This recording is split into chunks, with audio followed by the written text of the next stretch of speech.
How are you feeling? How long have you been here? 3 months, May 17th. And what brought you? That's difficult to answer.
Eventually resulted in your being here in the hospital.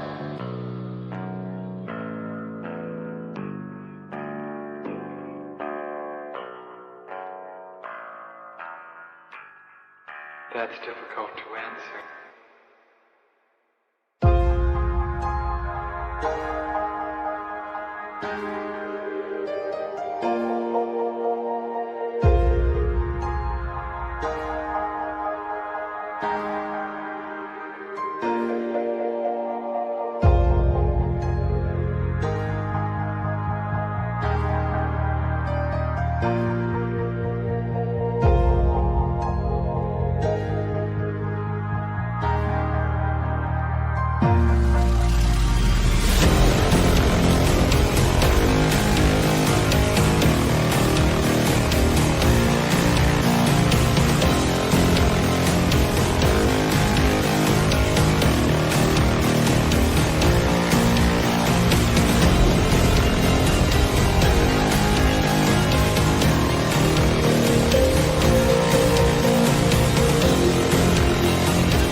is the end?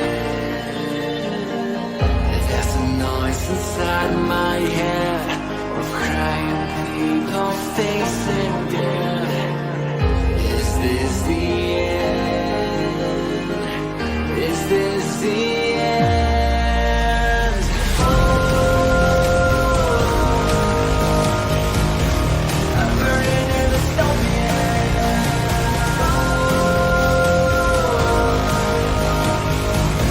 There's no place to hide.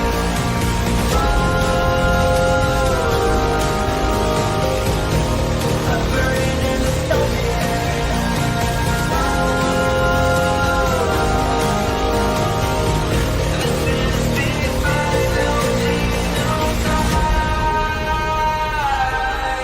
What have we done to the world?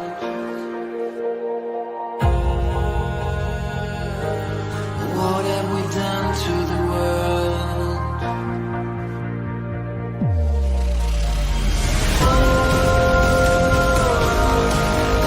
I'm burning in the stone.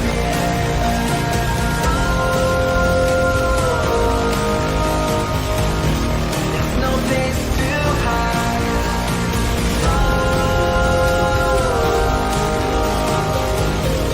I'm burning in the stone.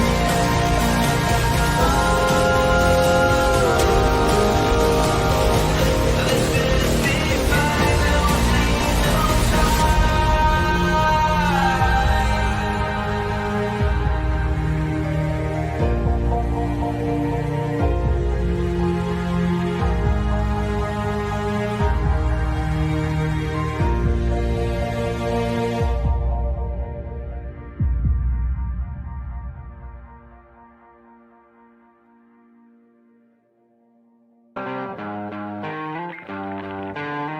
sweet dreams are made of these.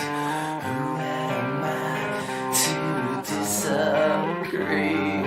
Travel the world and the seven seas. Everybody's looking for something. Some of them want to use you. Some of them want to get used by you. Some of them want to use you. Some of them want to be out you.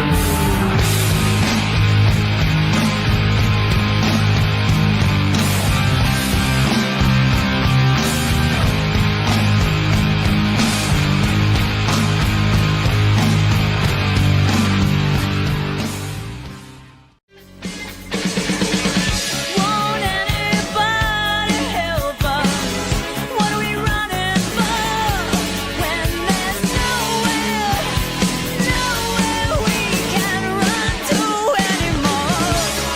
Can't afford to be innocent. Stand up and face the enemy. It's a do or die situation. We will be invincible. And with the power of conviction, there is no sacrifice. It's a do or die situation. We will be invincible. Who the fuck is Karlyn? She's just some sweet lady. She's like in a knitting. She does like a knitting stream. She's like a knitting YouTuber. She does knitting. Can we grow up a little bit and Alt not Girl be sent $200. retarded? Have you Please. seen the work of Karlyn Borysenko? Anti-commie cult leader and is obsessed with looking at what actual far-left communists are talking about and organizing today, infiltrating them. They infiltrated the universities, schools, media. She has the receipts to back it up. Primary source evidence. Infestation is dire and she calls Republicans idiots eating slop. Agree. Thank you for the big super chat. Yeah, oh, I know Karlyn B. She's solid. She's funny. I The like great her. noticer sent $200. Literally, So not it's, Ian. it's not a because I haven't dangled my junk into the combat zone on purpose to get some camera footage. But that's the big part of what's the Is problem. that what you call reporting? Go and live under if streaming? you're going to do it. Yeah, go seriously. undercover. Otherwise, you're wearing a hunk of meat in a lion's den. Nick Shirley, I love you. Take care of yourself, man. Karlyn Borysenko went undercover. Do stuff like that. Like if you want to expose this thing, don't pariah. But Please. Ian, here's and I agree with you to an extent.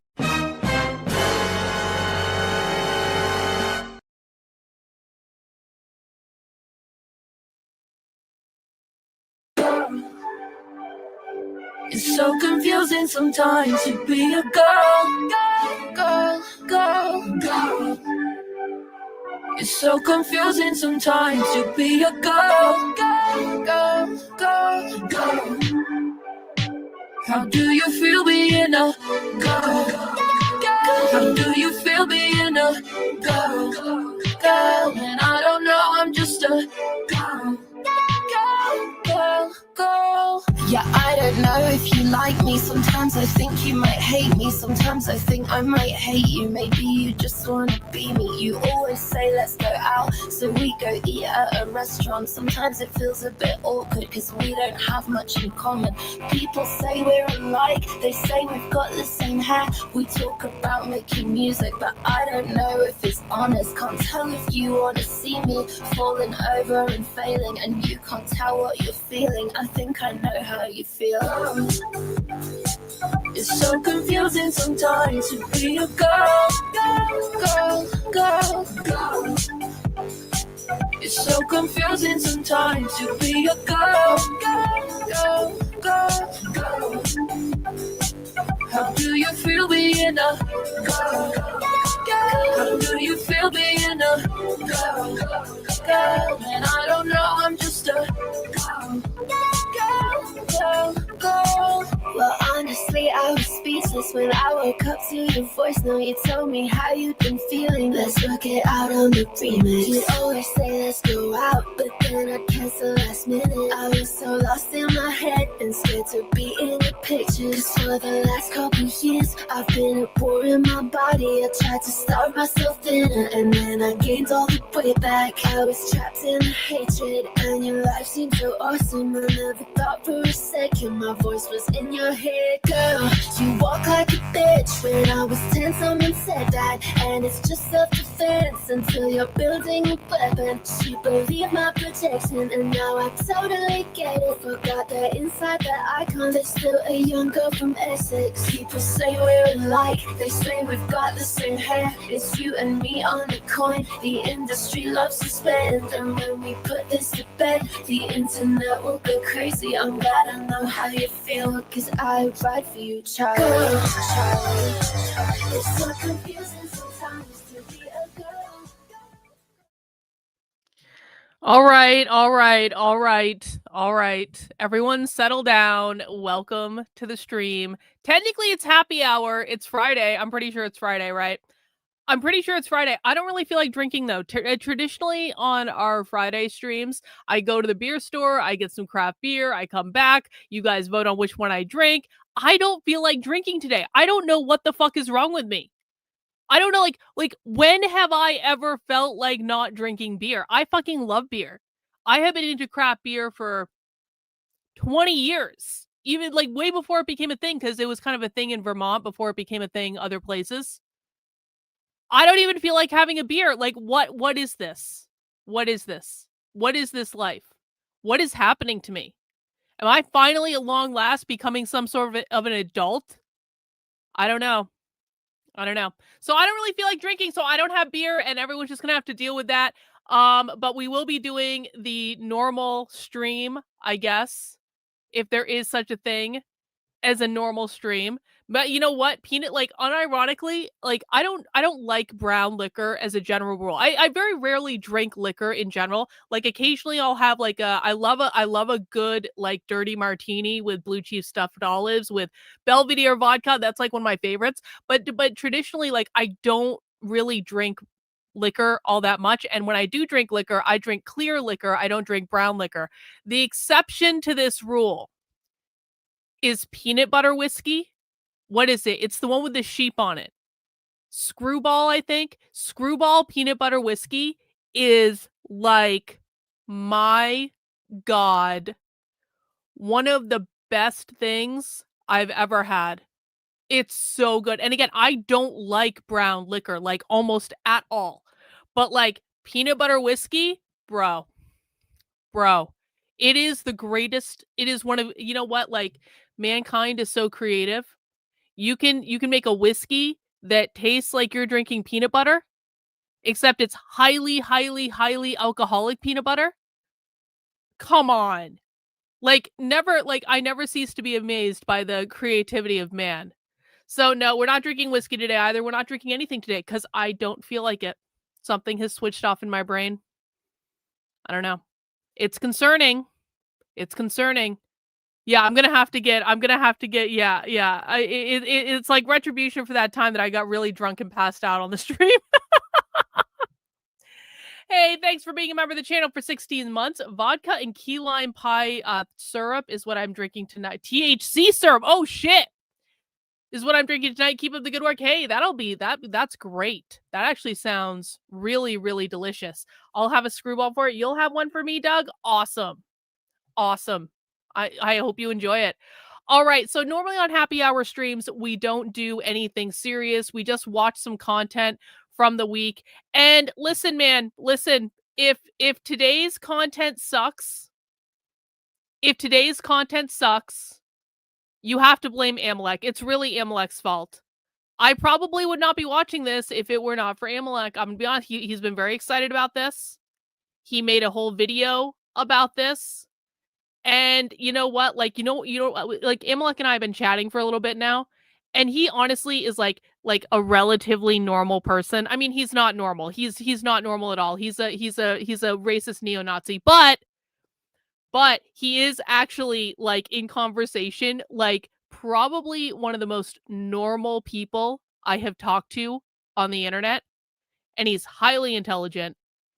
And it's just like it's like such a nice break. Now, who would have thought you would find that with the most racist of racists and the most Nazi of Nazis? I mean, like, who would have thought that you would find an actual normal person that's able to have an intellectual conversation?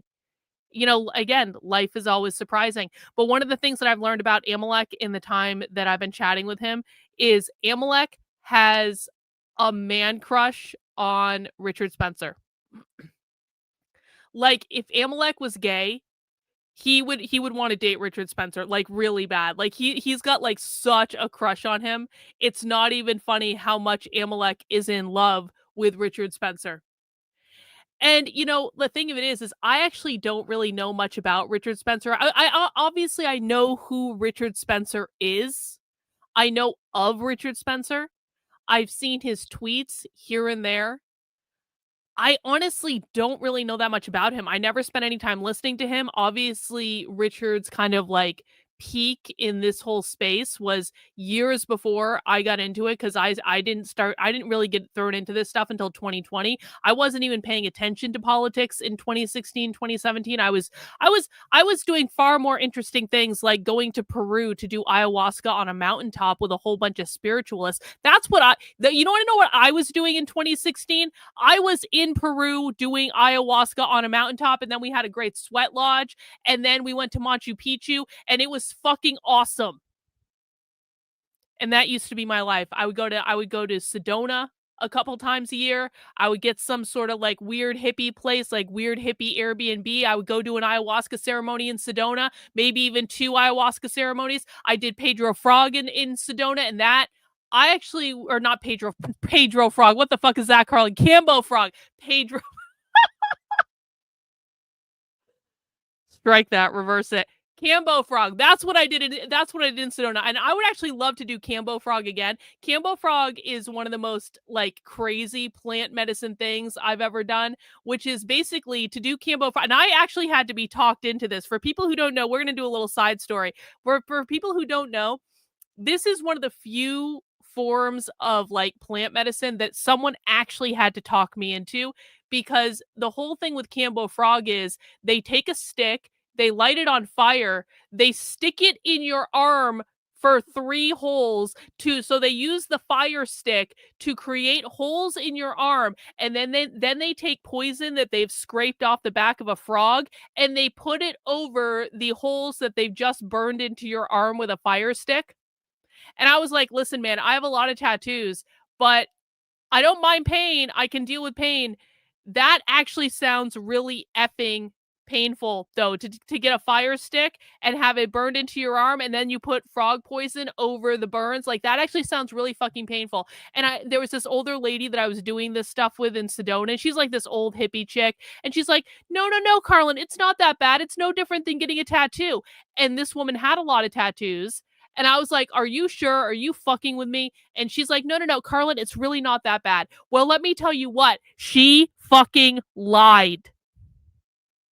The old lady lied. It was way worse than getting a tattoo. It was so effing painful. And then when they put the frog poison over the holes that they've just burned in your arm, you get really, really sick. But when it's all over, you actually feel amazing. You feel like a completely new person when it's over. And also, I have a cool scar. You guys can't even see it because it's got something on under there right now. But I got a cool scar on my arm. I should find the Instagram of it, where you can actually still to this day see the 3 dots on the arm that I got burned into my skin. And I'm kind of like, do I want to go back and do like another one to maybe re-up my scar to make sure my scar is really prominent? Anyway, that used to be my life. I was doing all this spiritual stuff. I was doing these meditation things all over the place. It was awesome. And then I got thrown into fucking politics, and everything got ruined after that. I didn't think about politics for 10 years of my life, a good 10 to 15 years. And then it was all over. Anyway, but by the time I got to politics, Richard Spencer wasn't really as prominent as he was. And so all I knew is that he was this guy that was involved in Charlottesville, and he was like on the alt-right or whatever. I didn't really know that much about him. I never really listened to him. And so I thought that this would be an opportune time. And also Amalek sent me the link to it. I thought this would be an opportune time to maybe get to know Richard Spencer a little bit. Because last night he talked to Nick Fuentes on his annual Zoom call or whatever that they do. And I didn't watch. I knew that it happened last year, but I wasn't actually interested enough to watch it last year.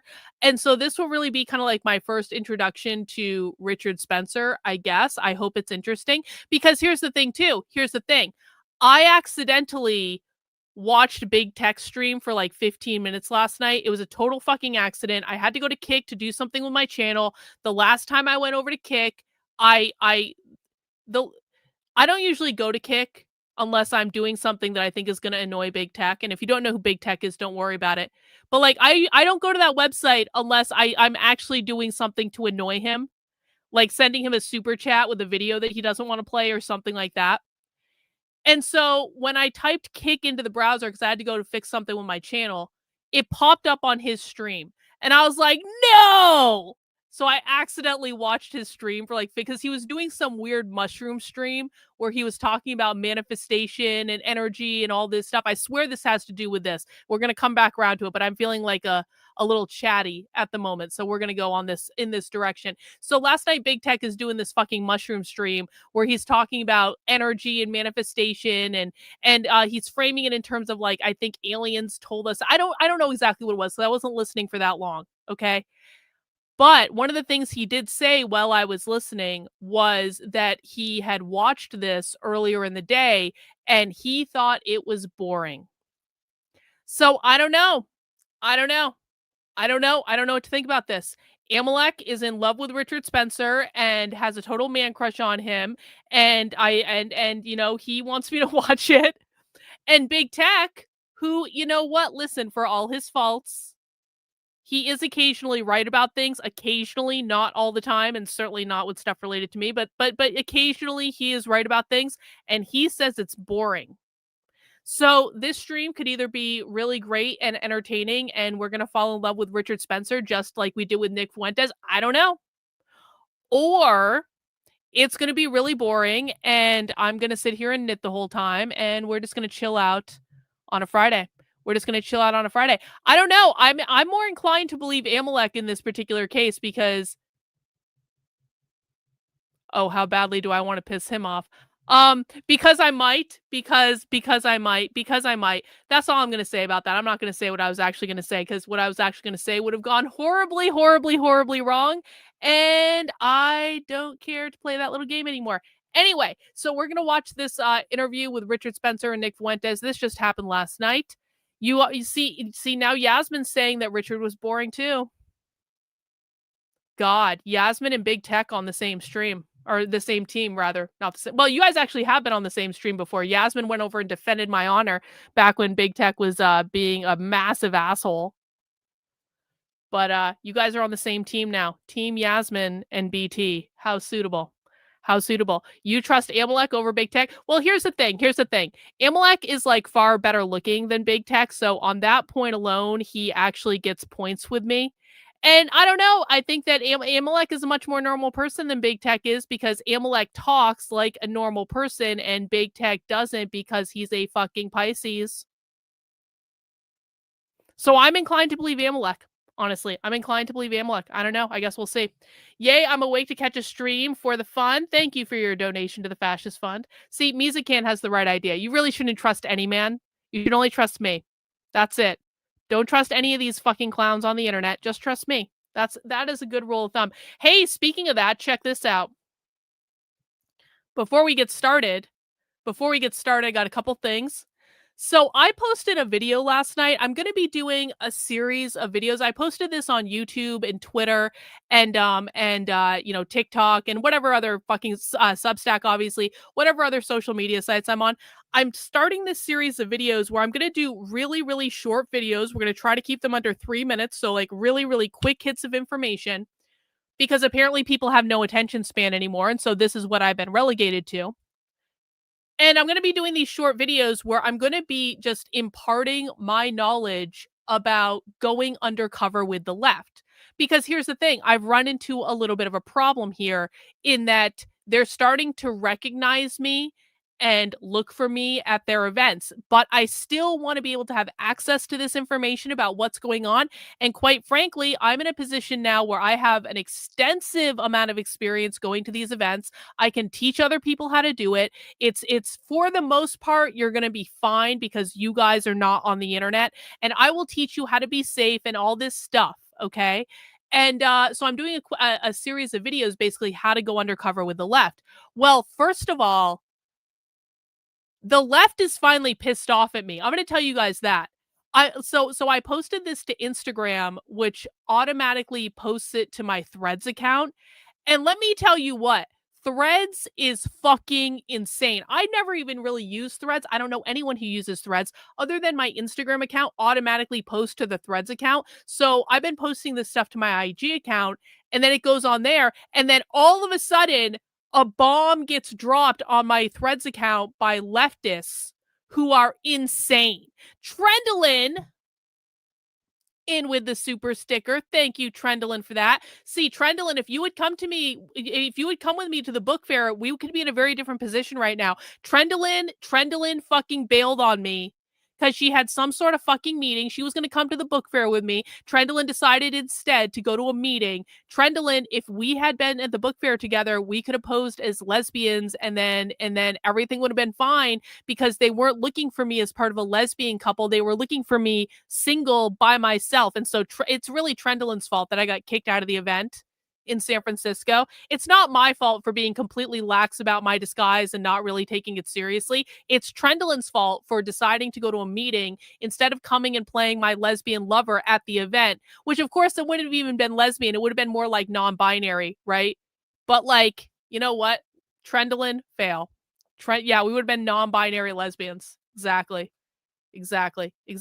Anyway, so check this out. So I put this video up a whole bunch of places yesterday. It's going to be the first in a long series of videos I'm going to do about how to go undercover with the left. And wouldn't you know it? It has all 200,000 views on Twitter. 200,000 fucking views on a 3-minute video about me talking about how to go undercover with the left. That's actually crazy. I woke up this morning, and when I woke up this morning, it was like 87,000 views or something like that. I was like, that's a little high. And then it just keep going up and up and up. And I'm like, holy shit. Do people actually want to know how to go undercover with the left? Is this actually a thing? Have I stumbled upon something? Graham, thanks for the super chat. I love a good melted Swiss cheese and mushroom and caramelized onions on a burger. That's hot stuff. Well, wisdom from Richard Spencer, I guess. Wisdom from Richard. I guess we'll be hearing more about that. But so part of the reason this blew up, hey, thanks. Appreciate your donation to the Fascist Fund. Yeah, I guess so. I'm as hot as grease. They're going to see me a mile away. Yeah, so I need to train as many people as I can to go undercover with the left. And apparently, based on the performance of this video on Twitter, I have to say, it kind of seems like people want me to do that. Because one of the reasons this is getting so many views is it's got a ton of bookmarks. Like 400 people have bookmarked it. That's a lot of people to bookmark a tweet. And so I'm like, okay, so people actually want me to do this. But the other thing that happened is that leftists started responding to it. And leftists are like, you're such a grifter, Karlyn, and baby. Like, they're all calling me a grifter. And I'm like, I'm giving all this information away for free on the internet. How exactly am I grifting? I'm not asking for money for this. I'm just putting out a series of free videos that anyone can access if they want to learn this information. But the left is the only thing that the left has to call me is a grifter, or they like to call me a liar too. They're like, you didn't even go undercover at these events. You just went to a book fair. And I'm like, well, then why did I get kicked out? If I wasn't actually undercover because it was an event that anyone could go to, then why did I get kicked out of the public event at the taxpayer-funded institution? Please. So the left is really pissed off, and that is how I know I'm on the right track with this. That is how I know I'm on the right track, because not only is the right actually seeming to pay attention and sharing it, and at least seems to be interested in the information, but the left is also really pissed off. So that's a sign to me that this is a direction to go in. So I will be continuing with this series of videos. I'll post them on all the platforms. So if you're on YouTube, you can find them here. If you're on X, you can find them over there. If you guys feel like sharing this video, I would really appreciate it. If you're over on X, that helps drive the algorithm. Let's see how many views we can get on this, because really all I did in this video was basically link people to my re-education training. If you've never taken my re-education training, this is basically a 90-minute crash course in the language of the left.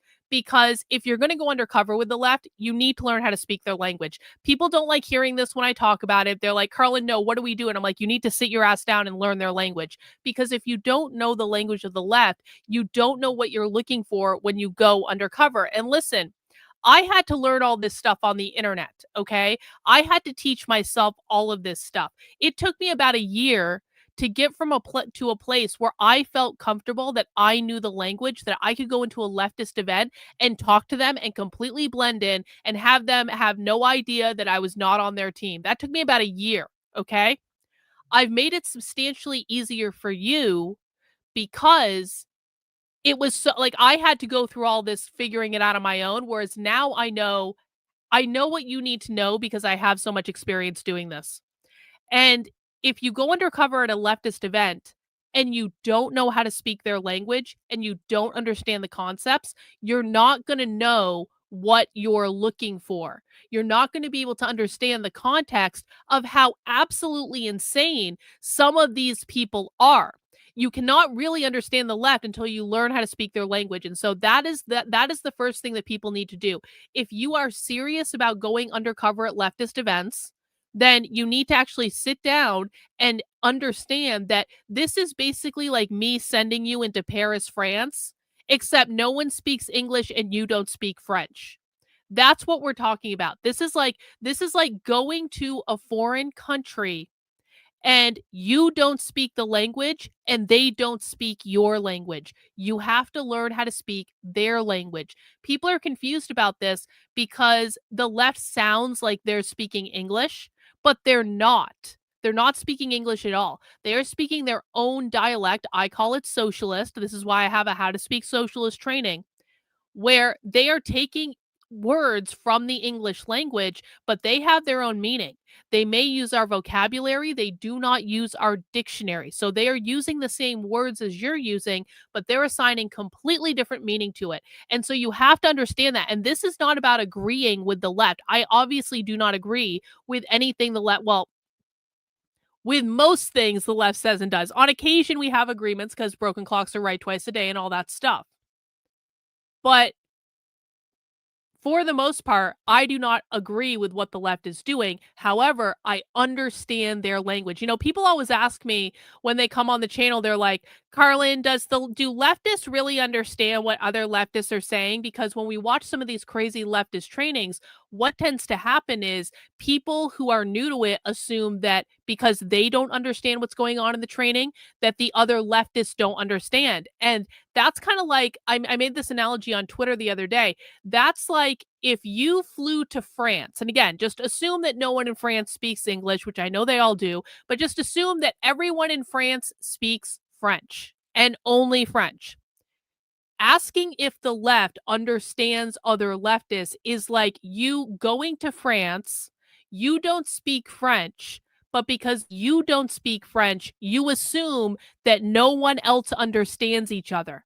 No, they all understand each other. They know the language that they're speaking.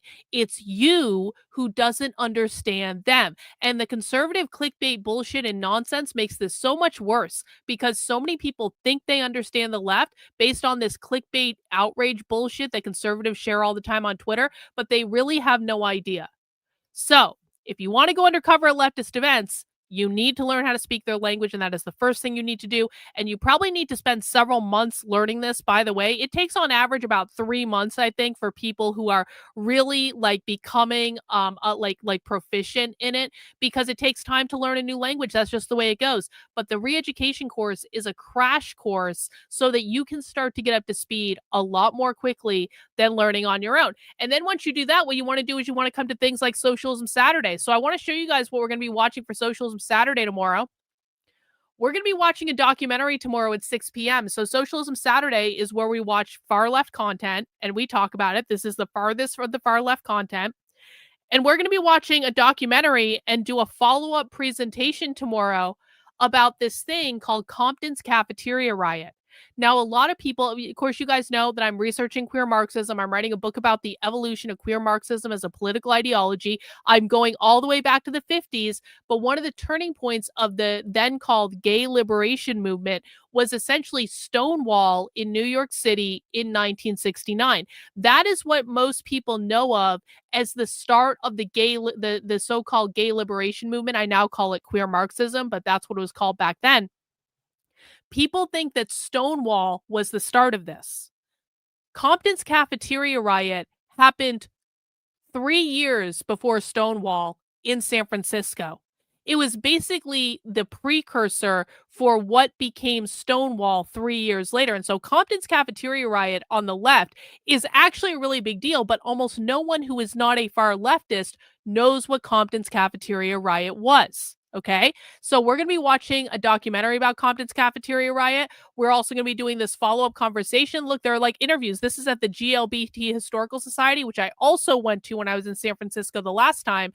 Compton's Cafeteria Riot and the legacy of police violence, because how Stonewall is deemed a riot because Stonewall to the far left is about police violence. Compton's Cafeteria Riot was exactly the same thing. Okay. So, and this is actually really interesting because the last time I was in San Francisco, not this past time, but the last time I was there, I actually went to an immersive play in the Tenderloin, which is where the transgender district is. Going to this was actually a trip. I strongly recommend anyone in the Bay Area or anyone going to the Bay Area, if you get a chance to go to this play, it is a trip. It is a crazy experience. Hey, thanks, Debbie. Found you after searching because what I heard and what was happening didn't make common sense. Now it's beginning to. I do appreciate that, Debbie. Thanks so much. Yeah, Trendlin went with me to this. Trendlin can like testify. Okay, so when I signed up for this, I thought this was a play as in you go into a theater and you're all sitting in seats and you're watching some sort of theatrical performance of far leftists performing Compton's cafeteria riot, but that's not what it is.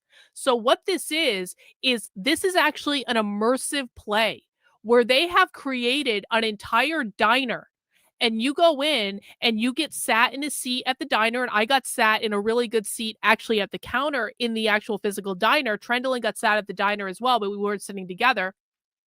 They seat you in an actual diner. It's a recreation of the 1960s diner. And then they serve you food. So you're actually sitting there eating pancakes and drinking coffee in this diner, and then all of a sudden the entire show starts around you.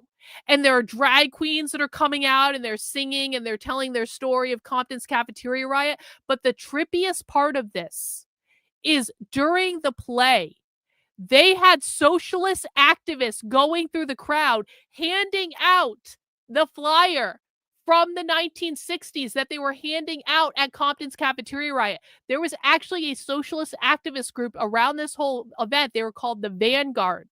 They were far left revolutionary communists that were going into these drag places and recruiting people to their socialist cause. And during this play, they had socialist recruiters like circulating the entire time, and they were handing out their commie literature, and it was a fucking trip. And the whole thing is these drag queens and these gay people, they're just trying to have a place where they can hang out and dance and stuff like that and make out. But back at this time, they weren't allowed to like make out in public because they weren't allowed to be gay and trans and all that. And the police would always come in and harass them. So basically, this is an immersive experience where the whole thing of like why these drag queens were getting so pissed off and why they eventually attacked the police, because Compton's cafeteria riot resulted in basically a cop car getting set on fire. Okay? So this was a big deal on the far left. This was several years before Stonewall. This is one of the precursors to modern militant queer activism today. This play was awesome. I highly encourage anyone who happens to be in the San Francisco area and you want to learn more about these events and you want to actually experience what this culture was like, go to this event. It was a ton of fun. I felt totally safe when I was there. Nothing's going to happen to you or anything, but it was a trip. And so tomorrow on Socialism Saturday, we're going to be going back and watching the documentary about this event. And we're going to be watching and listening to activists from this time period talk about this event. So I think it's going to be a really good Socialism Saturday. And I think it's going to be great for newbies who want to learn more about queer Marxism in particular. Queer Marxism being like the most dystopian ideology on the far left by far. How was the food? The coffee sucked. They only serve decaf, and I hate decaf coffee on principle, but they only serve decaf. And, you know, the pancakes, they weren't that bad, actually. They weren't that bad. All right, guys, let's dig into it. I procrastinated enough. How long have I been talking? Like 40 minutes? All right, mount the like button for me, please, if you are ready to watch the annual chat between Richard Spencer and Nick Fuentes. And I don't know. Is it boring? Is it awesome? I guess we'll see. Nick, how are you doing? I'm good. How are you doing? I'm doing great. It's very festive. I just attended a lower school performance of Christmas carols, so there's really nothing better than kids singing about Santa Claus. But what are you up to for Christmas? Oh, nothing. I'm just doing my show and not any big plans. Just spending it with family. So okay, that sounds a little sad. Are you? Why? Why is that sad? Well, I mean, it's good to be with family. That's true, but surely there's some Christmas party. I'm not doing shit for Christmas. Victor and I don't even have a Christmas tree.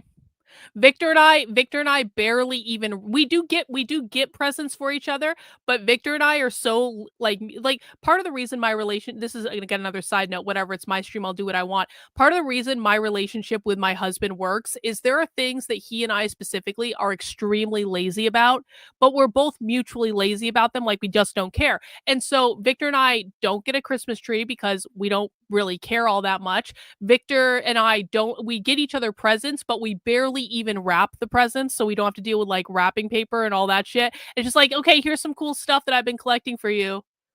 And so I'm not doing shit for Christmas. I'm probably going to be working. I'm probably going to be hanging out. I might even do a stream. And maybe I'll cook something. I don't know. But I'm not a Christian, so whatever.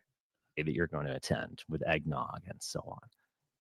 I don't think so. No, Okay. I didn't get invited to any of them. I didn't get invited. Tucker didn't call you? No, I didn't get the call. I wasn't. Yeah, you saw that. I wasn't there, and I can't go to America Fest, and I can't go to the New York Young Republican thing. So, right. Yeah, I have no room at the inn. No room at the inn for little old me. That really is how I feel. I don't want to be self-indulgent or make this about any sort of victimization. But that is how I've always felt with this movement of ours that claims to be nationalist and about conviviality and so on. And you sometimes feel a little shut out from these things. I don't know what it is exactly, but they sort of all hate you on some level. It's like it's not very convivial, but I'll move on from that. So we haven't spoken in around a year, and I wanted to just talk politics at the beginning, and then hopefully we can go on to some deeper issues. But some things that have changed. Obviously, this event of Charlie Kirk's assassination, there was actually a hearing today with Tyler Robinson. He's going on trial and so on. Is, I would say, groundbreaking or transformative, but then maybe not in a way. So, I mean, this is a massive turn. There are things that are happening that otherwise wouldn't be. But just to give my, I guess, opinion before I ask the question, I feel like the conservative movement has somehow blown the Charlie Kirk death in a way that is almost unbelievable. It was almost like a giant W was delivered to them on a silver platter, and they have fumbled it. And let me give a few reasons. Like, is anyone actually surprised about that, though? Like, there's nothing that the conservatives love more than to be the victims of any situation. And so what happens is conservatives and Republicans and MAGA retards, they sabotage every possible good thing that can happen. This is very clear to anyone who pays attention to politics. It's like every single time the Republicans have an advantage or the MAGA tards have an advantage or like whatever, they sabotage it because they would much prefer to be in the opposition than actually do what's required to lead. They're like they're fucking children in this regard. So of course they sabotage this. Of course they squander the opportunity, obviously. Why they've done that. They're not really talking about political violence and the left so much as they're trying to sanctify Charlie Kirk, basically. So it all becomes some special thing about Charlie, that he was uniquely wonderful and that's why they killed him and so on. The Erica Kirk ongoing media tour is fine once, twice it becomes a little old, and on her 14th appearance crying, I find it unbearable. And yeah, I actually agree with that too. And listen, man, I really haven't talked about what I think about Erica Kirk or any of this stuff, but I'm just going to say this. Yes, she's a grieving widow, and yes, that sucks, and yes, it's a horrific tragedy, and you feel for her and her children and all that. Erica Kirk is fucking weird. Erica Kirk is way too rehearsed, way too much of a pageant person. It's way too robotic. It's way too inauthentic. I don't believe a single fucking word the woman says, and I feel like I can maintain that position while also feeling very sad for her and her children and what this must be like to go through, because it must be absolutely horrific. But like, there is something extremely off about the whole situation, and I've thought that from the very beginning, and I didn't want to say anything to be respectful, but like, it's very, very, very, very, very weird. And I do think it was a mistake. I actually do agree with Candace Owens. I saw her say this. I do agree with her on this. I do think it was a mistake to put her in charge of Turning Point USA. at least right away.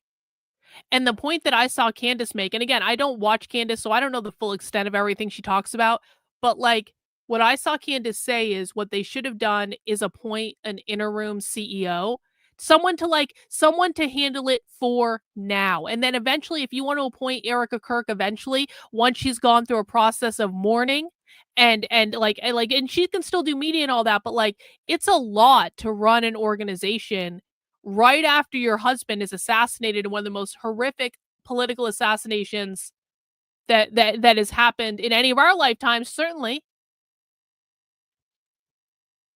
Why did they put that it was too much too soon, and something's very off about that whole situation.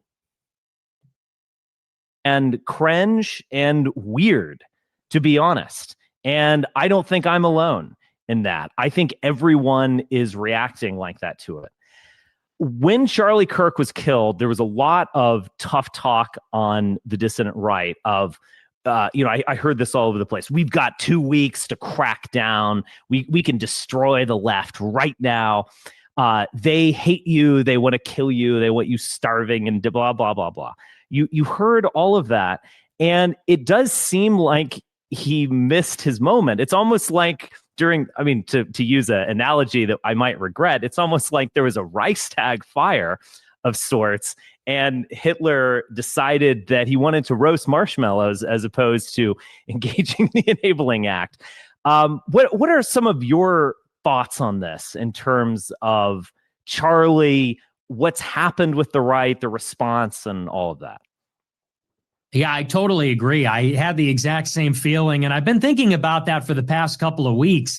It's an extraordinary missed opportunity because, like you said, it's handed to us on a silver platter. Here's a liberal Democrat, goes to a free speech campus event, shoots the number one guy.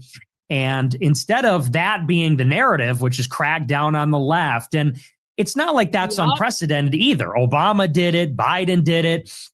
Whether it was January 6th or Sandy Hook, whenever there's a mass casualty event or a tragedy, they very effectively weaponize the bureaucracy.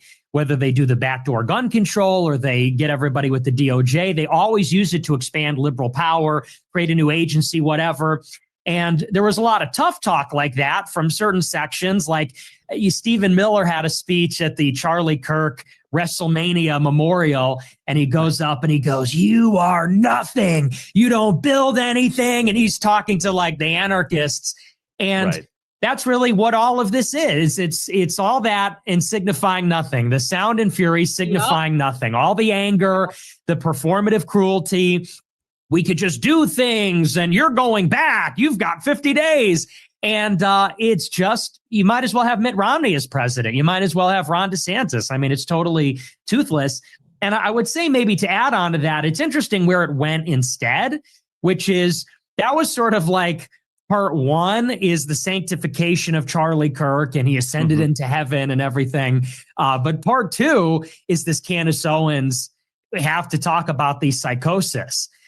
And this sort of like QAnon on steroids, like it went into a direction where it turned inwardly on itself. And I think this speaks to how the contradictions of MAGA are going to destabilize the right wing when Trump is gone. You're getting like a preview because the Trump movement is filled with contradictions and sort of unresolved conflict between like the base and the establishment or the donors. And he's been holding it together through the strength of his charisma and his personality. You know, all the contradictions or compromises are washed away. These people just defer to him. They kick it up to him. And that's really where Charlie Kirk derived his credibility. He was like a Trump sycophant, a Trump glazer, Trump ally, whatever. And with Charlie out of the picture and soon to be Trump out of the picture, it's like you're starting to see now that 2028 is on the horizon, there's like all this conflict about, you know, is Erica Kirk an alien or is she a grieving widow? Is like, you know, is JD Vance going to be with the Jews or is he going to be with the Groypers? So I think it's pointing towards the right wing is going to devour itself and you got chaos on the left and now you're going to have total chaos on the right. 28 is going to be wide open. So that's sort of what I would add to it is how it seems to be eating itself now. Do you think there's something irresolvable about that? Because I remember seeing on Twitter the other day, they had like the top 10 podcast on Spotify or Apple or something like that. And you had Candace Owens and Tucker Carlson and maybe Ian Carroll, the psychopathic ski instructor that is fascinating content. He's discovered the conspiracy behind Wendy's milkshakes and so on. I mean, the design. I don't really know what to think about Ian Carroll. I really don't. I mean, so Ian Carroll used to do this weird thing with me where I've never spoken to Ian Carroll. I would be open to like, talking to the guy because I think he's kind of an interesting guy, just in terms of like entertainment value. But like he used to do this thing where he would follow me on Twitter and then unfollow me and then follow me again and then unfollow me and then follow me. And it happened like over and over and over again in like a really short time period, which is why I ended up noticing it. And I'm like, that's just weird. And I don't understand that. And I don't understand how Ian Carroll rose kind of like so quickly, to be honest. I don't know. I guess, I mean, he's friends with the right people, I guess. But I don't really think, I really don't know what to think of him. And listen, I'm not opposed to people being weird. I'm fucking weird. All the best people are weird. But he doesn't seem to get a lot of stuff right in the long term. And that concerns me. Were involved. We knew that going in, but he laid it out. Anyway, I'll stop. But so you have like Tucker, Candace, Ian Carroll, whatever. And then you might have Call Me Daddy, but maybe. And that could be coded left, liberal, center, whatever. The rest of it are like the New York Times Daily Podcast, NPR, All Things Considered, the political gab fest or what. So what I see there is basically institutional liberalism and centrism, and then the right wing, which is schizoid nonsense all over the place. I mean, we've also seen that graph of, you know, right wing opinion. It's like dots here, dots there, and then left wing opinion is like a consensus circle.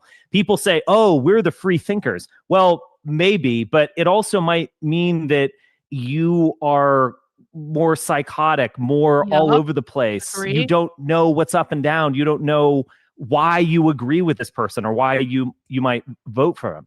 What I'm getting at here is that there does seem to be an asymmetry between left and right in those ways. And there's also this way in which the right can't rule, and it never can rule because it's always the kids at the kids' table as opposed to the adults' table. It's always the people outside of the restaurant smoking a cigarette, theorizing about how the restaurant is secretly poisoning you, as opposed to the people in the restaurant and the customers and the wait staff and the chef. You can't have Kash Patel as the FBI director, someone who declared that he wanted to destroy the FBI and make it into a museum. You can't, the outsider can't be the insider. And so it's almost like inevitably going to turn out this way, where in order to truly reflect and represent the base, you have conspiracy theorists in office. And they're almost, investigating themselves or like denouncing themselves. There's this chaotic energy to the right that was amplified by Trumpism that was there in 2016, and I think is even more powerful now. And it just on some psychic level, it can actually never govern anything. Yeah, I think there's a lot of truth to that. Hang on. So I think Richard Spencer's handsome. He's not really my type, if I'm honest. I mean, listen, he's not a bad-looking guy. He's not really my type. So no, I don't like. But again, I'm sure there are a great many women who would find him handsome, I guess. And you can even tell in terms of how the Trump movement has completely failed to institutionalize any of its reforms. Mm-hmm. I think that when you look across the board, even these guys like Claremont, let's say, or Doge that came in with all these PayPal mafia people, is any of that going to be around in a couple of years? Is any of that going to be around after Trump leaves office? I don't think so. I think the ball is going to fall back squarely into the lap of the old guard institutions that hung around, maybe that didn't go crazy. And so I think you're right. there is something inherently destructive about Trumpism. It almost seems like, maybe in a roundabout way, they were kind of right about how he, in the end, is going to tank everything, is going to destroy everything. Because you look at where Trump is now, his approval's in the toilet, favorability's in the toilet on all the issues. And what's more, it's not just that it's conspiracy theorists in the government, but it's like a criminal enterprise, which almost no one's talking about, but they're all looting. And that's really what Charlie Kirk was doing. That's really what Turning Point was, is it was like a nonprofit that was hiring contractors that were owned by the board members of the nonprofit. It was just like kind of facilitating. It was just like this graft, in the same way that the Trump administration with like Howard Lutnick and Steve Witkoff and David Sachs, these guys are like, it seems to be like criminals. It seems to be all about their personal enrichment. And I think that the Epstein files is a really good example of that. I think this relationship with Netanyahu and Trump is a good example of that. And not least of all because it's, Jewish or Israeli, but because it shows how the state is just being turned inside out and used by these clearly conflict of interest type people. And I don't know that the Republican Party will survive when Trump does not deliver on anything. In 3 years, what's going to be the excuse? In 2020, you could say, well, we had the pandemic and we need 4 more years to keep America great. But okay, you got your second shot. You fought back. You learned your lesson, whatever. Okay, in 3 years, if we have a bad economy, we're still at war with Russia, if there's not actually measurable results and all that happened was like rank corruption and disappointment and embarrassment, I don't know that there's going to be a salvageable party. And you'll see that play out in the primary between someone like, you'll see it in the contradictions in someone like Vance, where Vance is going to try to be everything to everybody. And I don't think he's going to be able to, that's not going to hold together. I think that you're going to wind up with somebody maybe like Rubio or DeSantis, or you're going to wind up, in other words, with like a refortified center right, actually. And so I tend to agree. I think that the whole thing has been a complete failure, total failure in terms of governance. Speaking of failure, I can remember throughout my career in paleoconservatism, there was always some guy who would come up and talk about tariffs and trade policy and industrial policy and so on. And to be honest, I found a lot of their arguments quite compelling. Wait. No shit. Piers Morgan turned off his Instagram comments. Listen, you almost feel sorry for the guy, don't you? Not really. I don't feel sorry for Piers Morgan at all, but you almost feel sorry for him that he got so incredibly owned by Nick in that debate.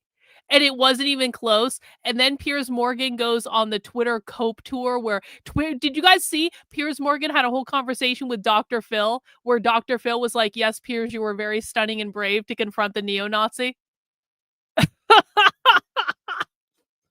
Poor Piers Morgan, Nick W, Piers L. This idea that an information economy is great, but we can't get too far down that road. We're going to have a bunch of people running call centers and doing spreadsheets, and no one's going to be really making the real stuff that's a national security issue. It's just a better job, as opposed to working retail or whatever, go to a factory, a lumber yard, etc. And Trump, to his credit, has been talking about this for probably 30 years. But it's almost like this idea that is legitimate in my mind. Like, I'm sympathetic. I'm not Richard Anania or whatever who's embraced full-on neoliberalism. I'm sympathetic towards this idea. And it almost seems like this idea has been ruined for a generation. The rollout was absurd. They're tariffing coffee that we can't even make here. There's no real industrial policy like there was to a degree with the CHIP Act. There's no industrial policy of like, let's not just collect money from importers, but let's actually create an industry by subsidizing it, making it a national priority.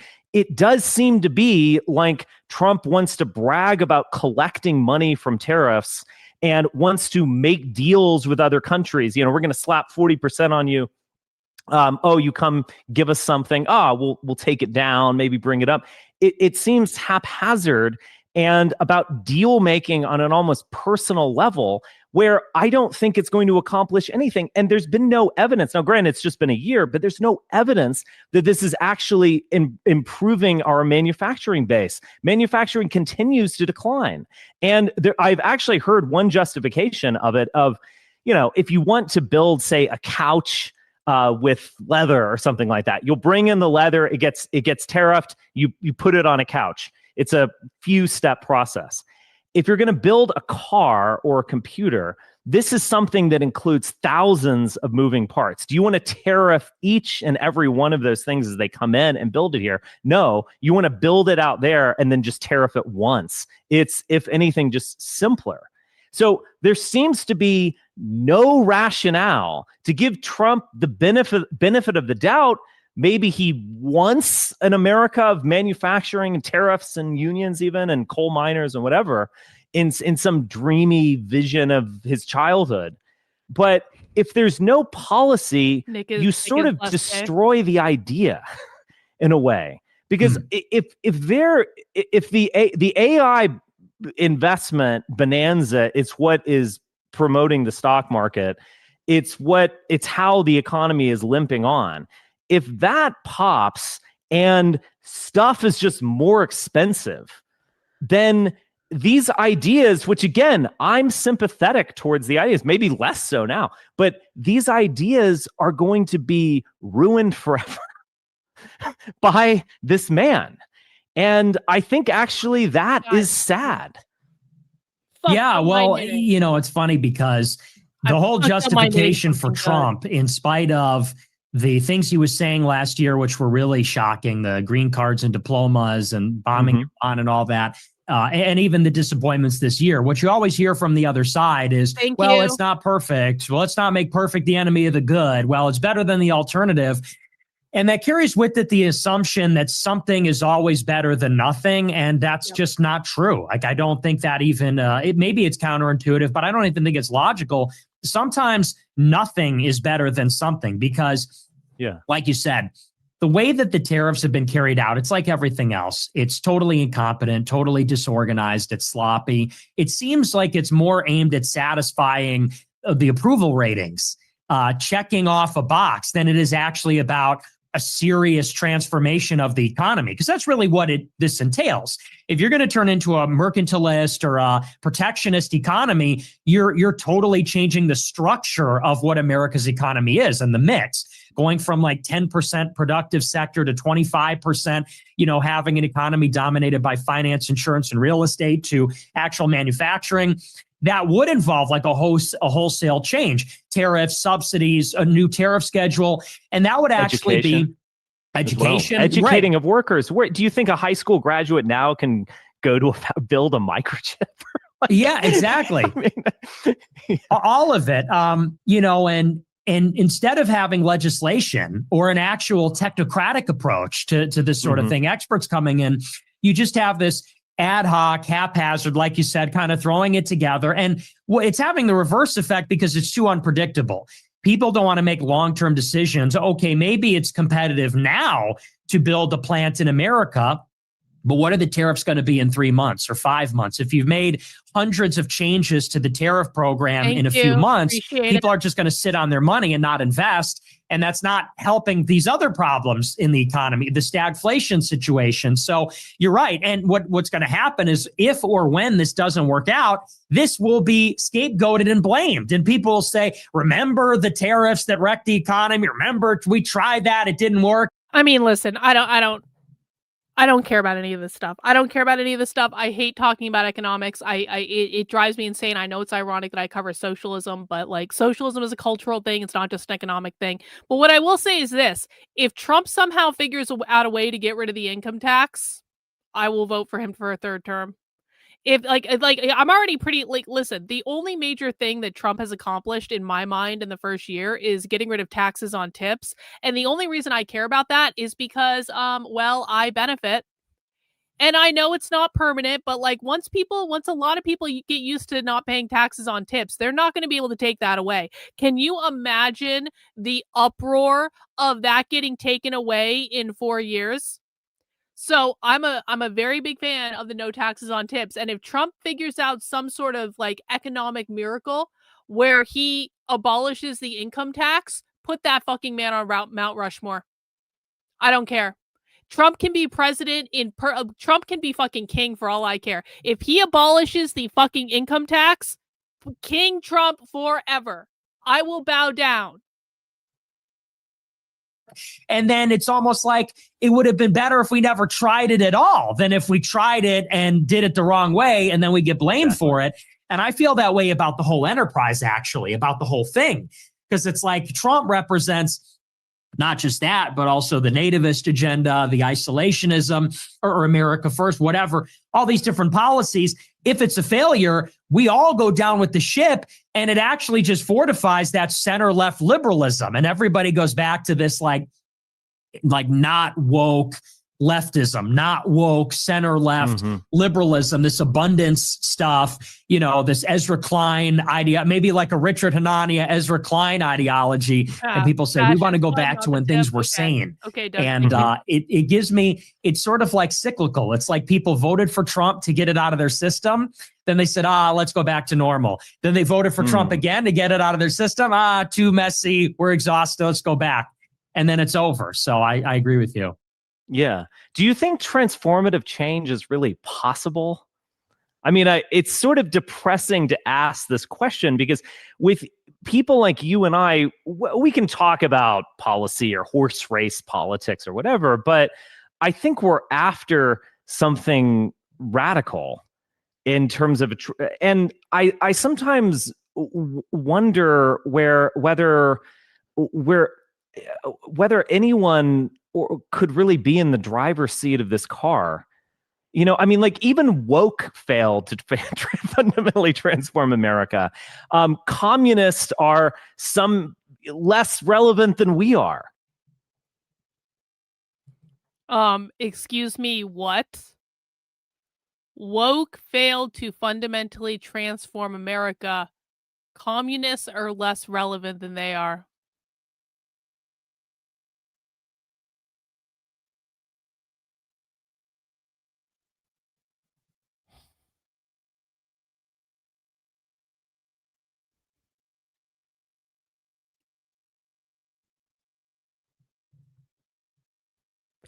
If Amalek wasn't aware that I'm about to flip my fucking lid over that single line in this interview,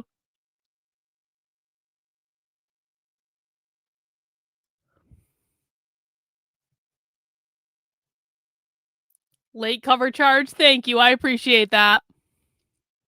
I'm sorry, Richard, what was that again? What was that? Wonder whether anyone could really be in the driver's seat of this car. I mean, like even woke failed to fundamentally transform America. Communists are some less relevant than we are. Communists own every single university in the United States. Communists own almost every single K through 12 school in the United States. Communists just won an election to basically usurp the Democratic Party and become mayor of New York City. Communists control all of the labor unions. Communists are right now in plain sight preparing a several-year strategy to be executed on May 1st, 2028, where they are going to enact a mass general strike across all of the labor unions, to include the fucking teachers unions, with the specific goal of shutting down the economy. And they're going to win because they're doing several practice strikes leading up until then to start primarily on May 1st, 2026. But they're going to be doing many, many, many practice strikes between now and May 1st, 2028. I know this because I had them on video saying it. They're also holding strike schools all over the country to specifically train large groups of people in how to strike. Oh, by the way, they're doing that all at the same time as they're organizing a mass nationwide effort against anti-ICE, anti-deportations. And by the way, they're winning because they've already chased the Trump administration out of Chicago through protesting and through community coordination and through fucking whistles where they whistle whenever ICE is in the fucking streets. And now ICE is being chased into other cities. Did you guys know last night in Minnesota, there was a whole protest outside of the hotel where the ICE people are staying in Minnesota, the ones that are deporting like all the Somali people. And these socialist parties came up. They were banging on things. They were making noise all night. They were doxing ICE cars. And it's like, you know what? I can go on and on and on and on and on and on and on and on and on with all the things the fucking far left controls. And Richard Spencer thinks the communists aren't relevant. I'm sorry, what?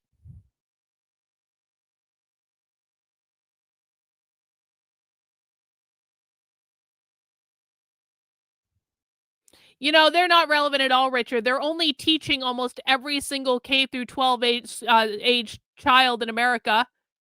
They only control all the major universities. They've only been the ones that are doing the anti-ICE organizing for the last year where they are winning and chasing the Trump administration out of major cities. They only are coordinating for a mass general strike that is designed explicitly to shut down our entire economy in May 2028 to do several practice rounds. Up until then, hey, guess what? Guess what? Guess what? You're on my channel, motherfucker. If you want to go watch this video, go watch it on your own. I will say whatever the fuck I want, and now I'm permanently banning you in the chat, so I never have to hear from you again.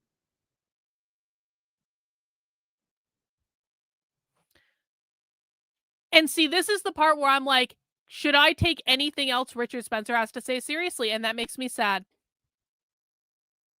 That makes me very sad. That makes me sad. I'm going to have a long conversation with Amalek later. I'm going to be like, Amalek, you need to teach him, my friend. See, we're going to give Amalek an assignment. If Amalek's going to continue to come in, I know he's not here right now, so we're basically talking about him behind his back, but that's okay. If Amalek wants to come and hang out in my chat, he needs to get his man crush Richard in line on the far left issue, because Amalek has watched more than a few of my streams. Amalek knows what's what. Yeah, I kind of feel like Amalek is trolling us right now. I kind of feel like he knew this was going to happen. And now I'm going to have to like a long talk with him and be like, you need to fucking get Richard in line. I can't fix this problem. You're his friend. You go fucking fix it. Anyway. In some ways, I mean, they're yapping on TikTok, complaining about shit. There's nothing going in that direction. I wonder, like, how do you think transformative change is possible, or is it always like this, that in order to get elected, you have a man like Trump because he's a household name and weirdly charismatic and wildly popular and so on. And it just turns into this point where you almost wish it had never happened because it kind of destroys the dream. You know, like the Soviet Union ruined communism, not so much that it failed, but that it existed at all. Because the dream of a scientific egalitarian society is almost more powerful when it's not implemented, if you understand what I'm saying.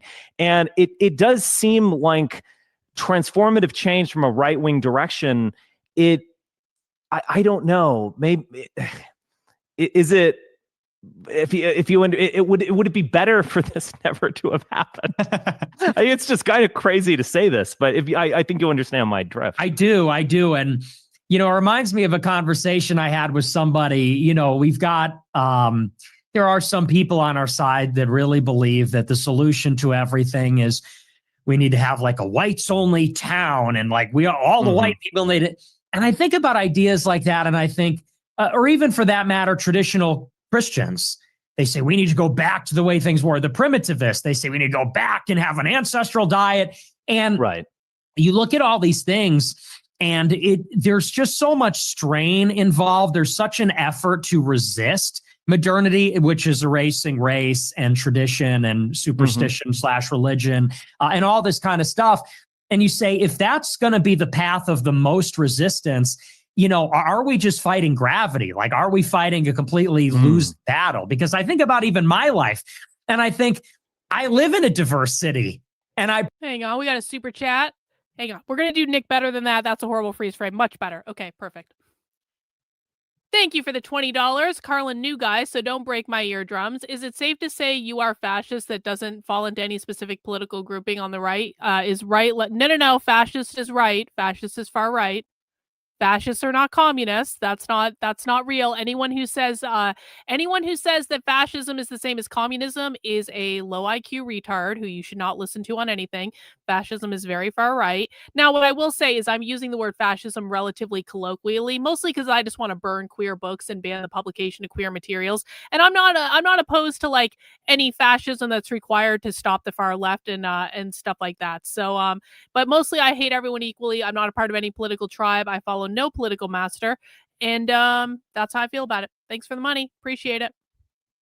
Are we just fighting gravity? Like, are we fighting a completely lose battle? Because I think about even my life, and I think I live in a diverse city, and I prefer it. I'd rather live in a diverse city than live in like the trad Catholic commune in Coeur d'Alene, or the trad Catholic city in Kansas, or the whites only town where I think you would be a little bored at Back to the Land. Like the third time there was bagpipe music and on Friday night, and I think you might be running away back to Park Slope, Brooklyn, or something. Yeah. Well, and there's I get it.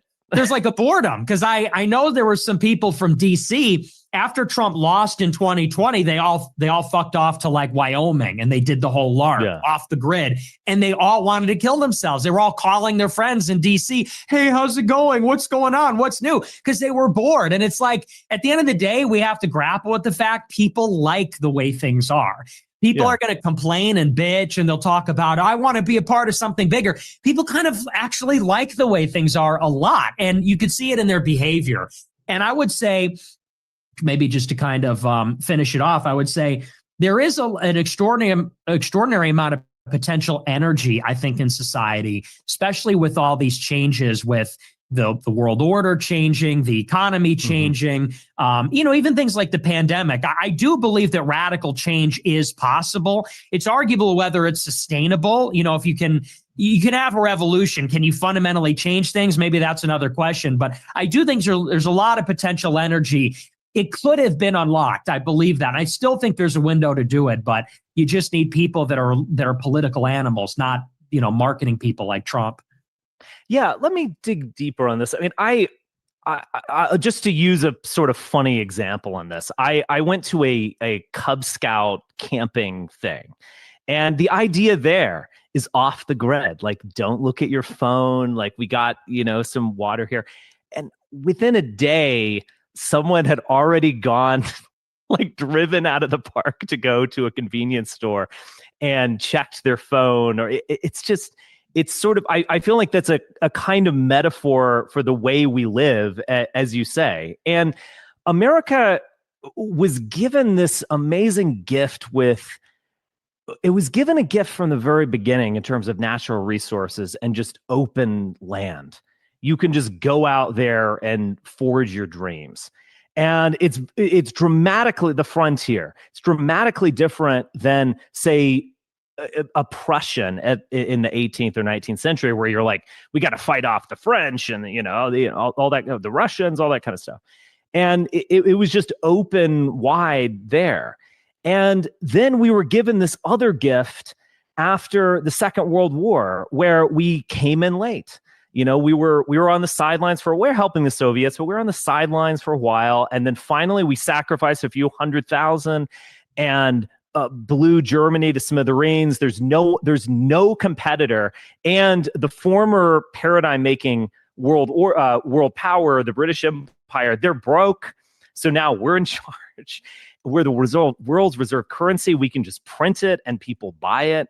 It's almost like we were given this amazing gift, And I think one aspect of the right wing is that we're always sort of challenging this thing that does seem to be ineluctable and at the very least extremely attractive. Don't go to the luxury mall. And all that diversity stuff. Keep in mind, like, yeah, you can talk about black test scores or crime, whatever. Cities are better than they were in recent memory. All of that diversity stuff has. I will say this. I stayed in a really bad part of San Francisco. I stayed in basically the Tenderloin when I was in San Francisco. Now, I didn't really know that because I didn't look into it. The hotel was super, super nice, though. The hotel was fucking great. But it was like just in a really bad neighborhood, right? I didn't actually feel unsafe when I was in San Francisco. Now, there were homeless people and there were drugs and there was absolutely shit on the sidewalk. That's absolutely true. But there wasn't as much of it as I thought there was going to be. And so I didn't actually feel unsafe when I was in San Francisco. And that was true the last time I was there as well, when Trendlin and I went to that Compton's Cafeteria riot play, because that was also in the Tenderloin, and I didn't actually feel unsafe in that area. So it's also coincided with a lot of pretty amazing advances and consumables and luxuries and so on. Now, it's a coincidence, but I feel like in people's minds, there's almost a cause. This isn't the Soviet Union where we pretend to work and they pretend to pay us and it's all gray and drab. It's not that at all. The ability for me to walk 5 minutes to a grocery store and buy just incredible amount of stuff that I don't need. I mean, we live in this sort of paradise. Now, it is hollow and it is sort of unsatisfying and it's depressing and nihilistic, but it's almost like you can't resist it. And I didn't even think that we were going to be talking about this, but I'm almost at this point of like capitalist realism. Like there's no way out. There's no resisting this. And I think for you and for I, who want something radically different, we've got cool ideas, but we're going up against a supermarket of infinitely cheap luxury goods. And it's almost like it can never really work. I gotta go to the bathroom. It's very depressing. Back. I didn't think we'd be talking about this. This is sort of where my mind has gone. It's the triumph of the American empire. And we sense that it's hollow and we sense that it's more precarious than it ever has been. But there's no way to look beyond it. I don't think the left has a solution. The left, they did woke, and that was sort of radical in its way. They've gotten rid of that. Now it's just it's 1997 liberalism or something. There's almost like there's no way out, in the way that in the 20th century, there really were ways out. There was an idea, there was a philosophy of fascism, in many ways a reaction to communism. There was a radical ideology in communism that people genuinely thought was just sweeping the world. Like, this is going to be in London next. This is going to be in Milwaukee at something. The red flag over Ohio is sort of the idea. Now we're at this point where everyone's unhappy, but there's no real utopian vision out of it. From us, maybe even, and even from the left. Yeah, make of that what you will.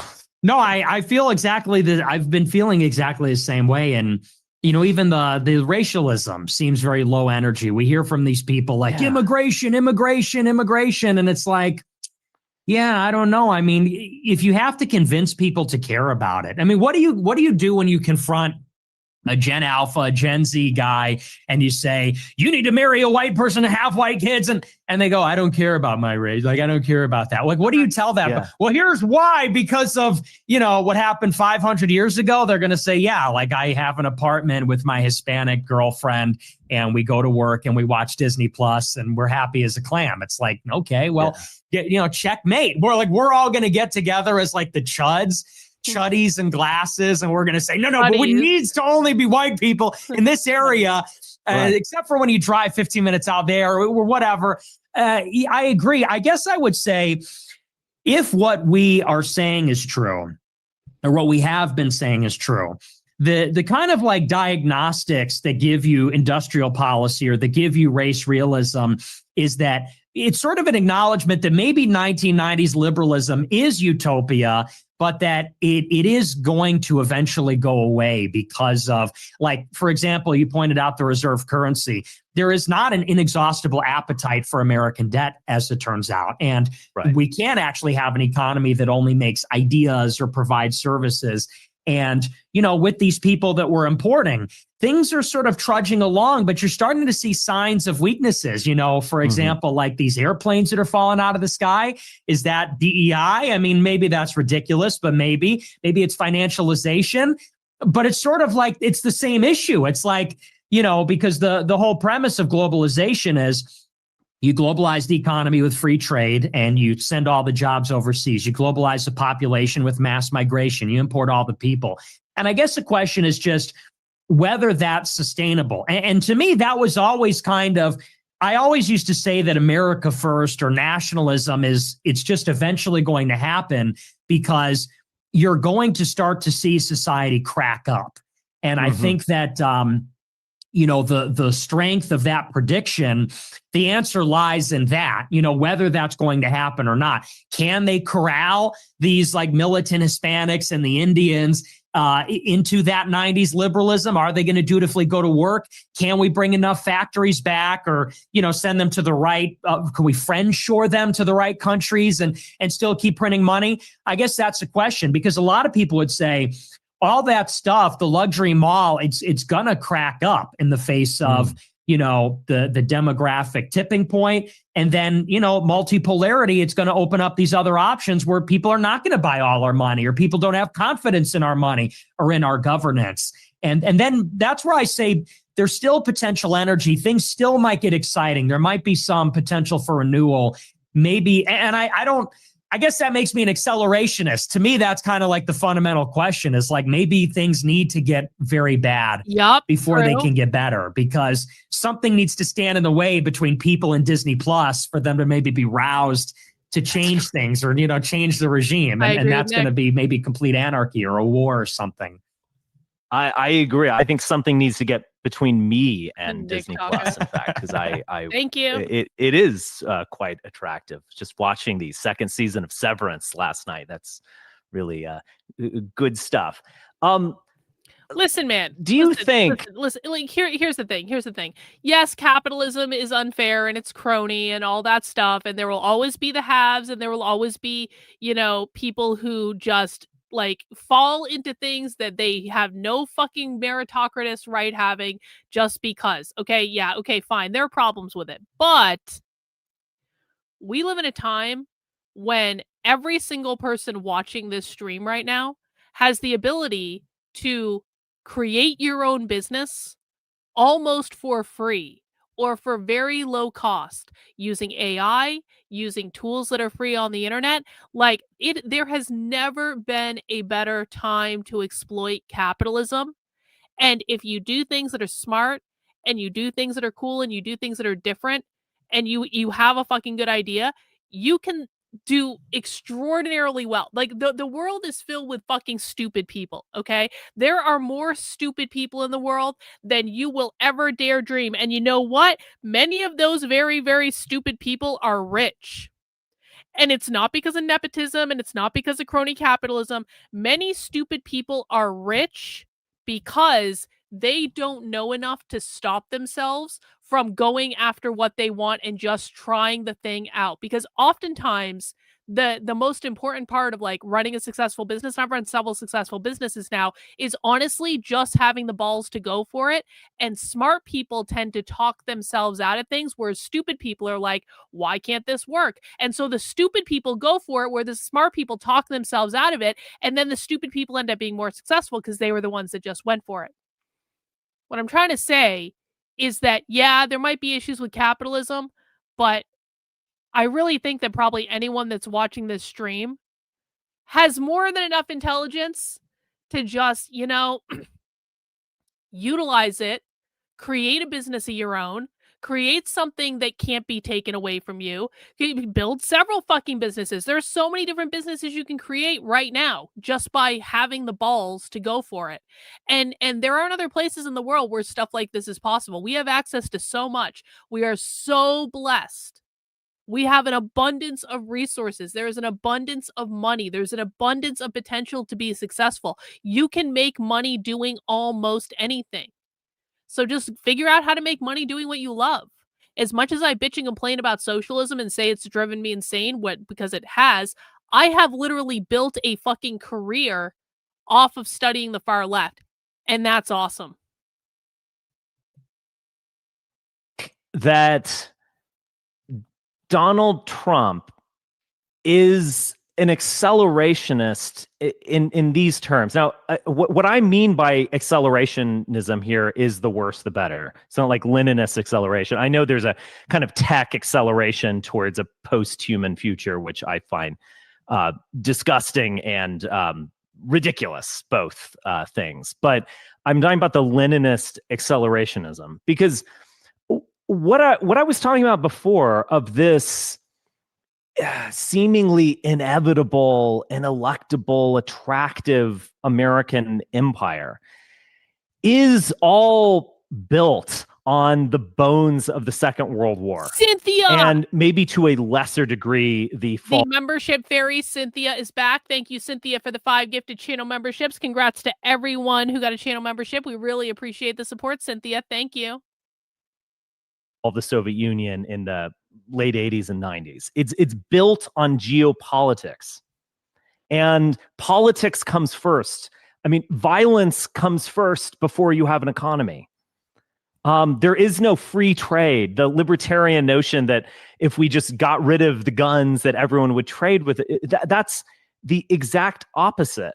In fact, free trade is a Who is Richard talking to that he thinks libertarians want to get rid of guns? I'm sorry, did he misspeak or something?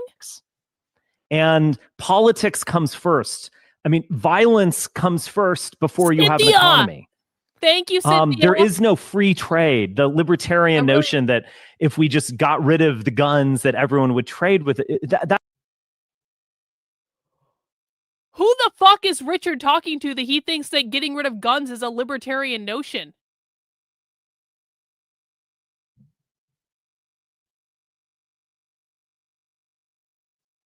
Okay. That's the second dumb thing Richard has said in this interview. Thank you, Cynthia. We appreciate you. Congrats to everyone getting a channel membership. That's the exact opposite. In fact, free trade is a military political project. And it's not going to exist without policing the waterways and airways and all that kind of stuff. So I guess why I'm asking the question is, is Trump an accelerationist? In the sense that nationalism itself is not really what we're about. And I'll expand a little bit on this degree. I wonder the degree to which America has ever been a nation. And there's this famous dialectic. It's the Frederick Jackson Turner thesis. If you'd stayed at BU, you would have read this book perhaps. But it's really simple concept. The word frontier in the United States means wide open space.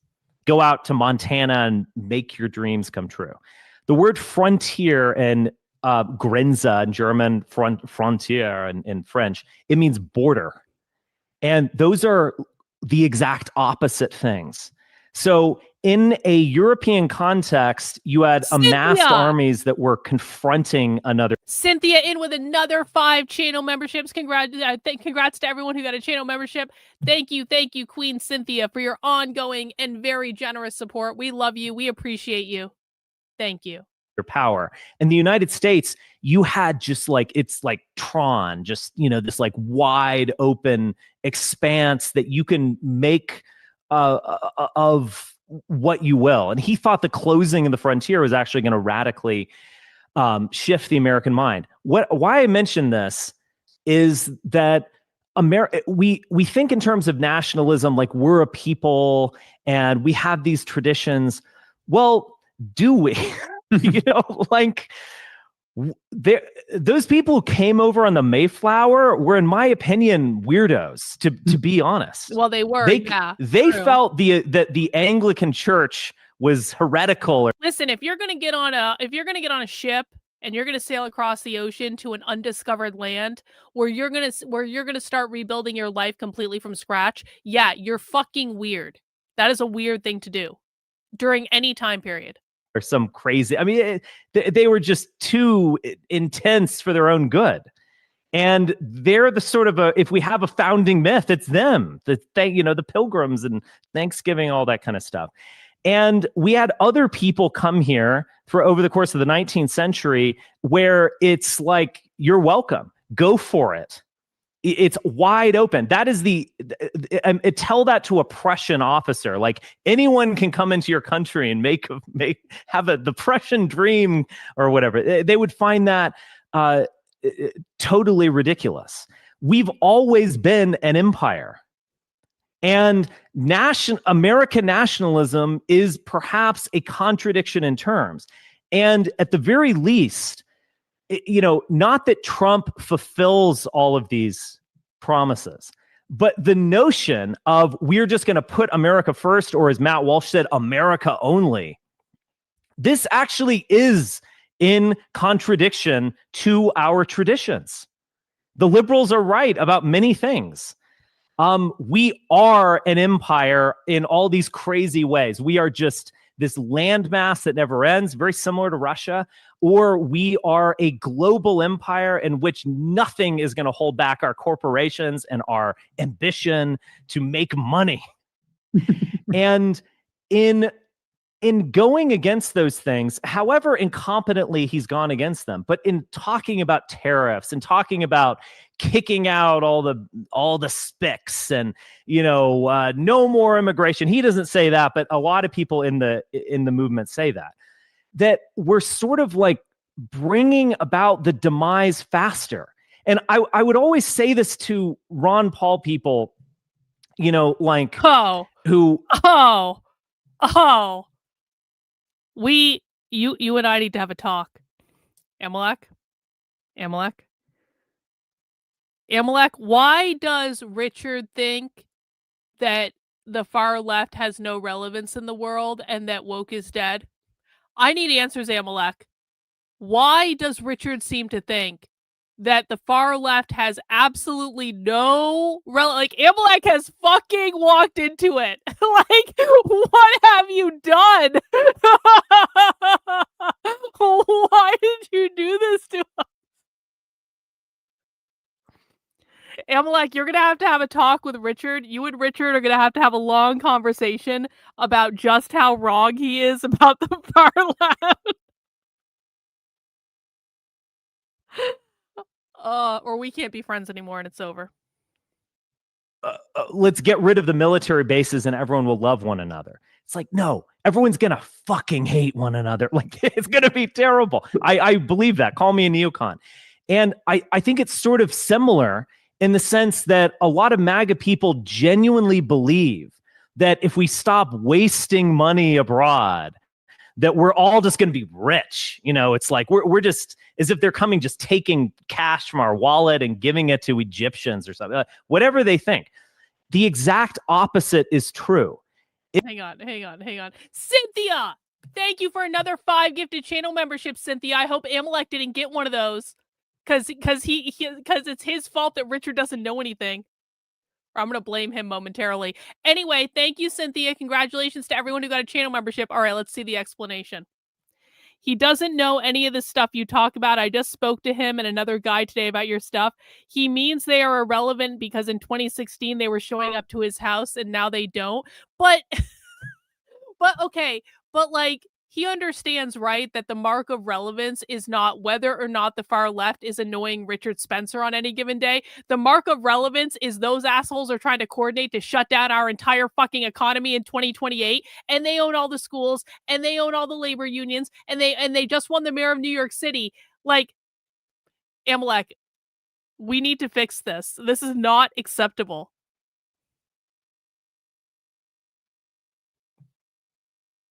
No, I don't know, Richard. I told you I don't know, Richard. So Richard's definition of being relevant is whether or not they're annoying him. Well, I guess what's going to happen is I'm just going to have to become very annoying to Richard until Richard relents with that nonsense that he just spoke in this interview to God knows how many people. If the only thing that Richard pays attention to are people that are annoying him, I promise you I can be very annoying.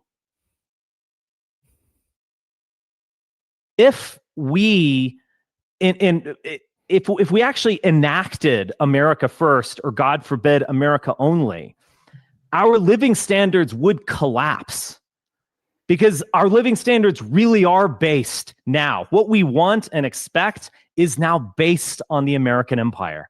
And so there's some deep contradiction within MAGA, and almost like a destructive force within MAGA.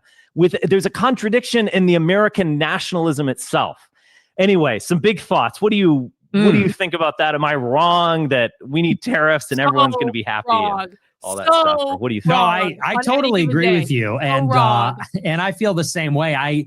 People are surprised on my show because, of course, I'm a nationalist, and we have this critique. Yeah, I think you should. I think you definitely should. And if like, why is this even a question? Should I order ice cream from DoorDash? Yes. Did you just smoke a bowl or something? Like, speak about these particular wars. And that's not talked about enough, that we oppose the war in Iraq and Afghanistan, or maybe in Afghanistan, for specific reasons, I which is that ice cream from DoorDash, these aren't good moves. Like, they didn't confer a benefit on us, or they were ill-conceived for one reason or another. Even the neocon idea is like, it's an idealistic foreign policy. Okay, so if you're high, here's what you need to do then. Here's what you need to do. Do you have a Ben & Jerry's near you? Go into Ben & Jerry's, go to the Ben & Jerry's DoorDash, and you want to don't get the full Vermonster, but get like the mini Vermonster. The mini Vermonster is a giant ass sundae with 4 different types of ice cream, and you can have all sorts of different toppings and stuff like that. And it's the best. It is amazing. If you listen, you're going to spend $30 door dashing ice cream anyway. So you might as well get like a really indulgent, like ridiculously indulgent ice cream, like the mini Vermonster from Ben & Jerry's. It's the best. You'll thank me. It'll be fine. Policy, which is we're going to create a democracy, and democracies don't fight each other, and they spread, and China's going to, and so there was like that whole idea. And I think that was just wrong. That being said, I'm not against war, and I'm not against empire, and I'm not against those things. And so you encounter these, like you said, these guys like Dave Smith, who I like, but it is this kind of naive where it's like, don't hurt people and don't take their stuff. We're a republic, not an empire. And it's like, I totally agree. When exactly were that republic? Because even when you think about what America is, what was America at the turn of the 19th century, 200 years ago? Karlyn, We didn't even have. Good point about ice cream. Frozen yogurt is greater than ice cream. I don't know about that, but sorbet can sometimes be really good. Sorbet can be fucking amazing. Listen, I'm from Vermont, okay? Even though they're communists, I understand that, but I grew up like less than an hour away from like the original Ben & Jerry's place. I'm from Vermont. I'm allowed to like Ben & Jerry's. See, Amalek's still trying to explain himself from like 15 minutes ago. The version of the left you cover is something that's also developed like this with their current plan after Seville. Most don't know this stuff because they're not culturally relevant to us. They are culturally relevant to you, though. You guys just don't pay attention to it. You don't. Oh, my God. Oh, no. Oh, no. Oh, no. You.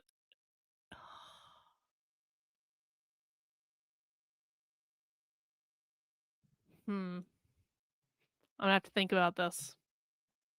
The Louisiana Purchase yet. And when was Chicago founded? When was LA founded? When did these cities actually have a population? It was 100 years ago, 130 years ago, when these actually became real industrial cities. And at that point, the country was already filled with Germans and Irish and Chinese.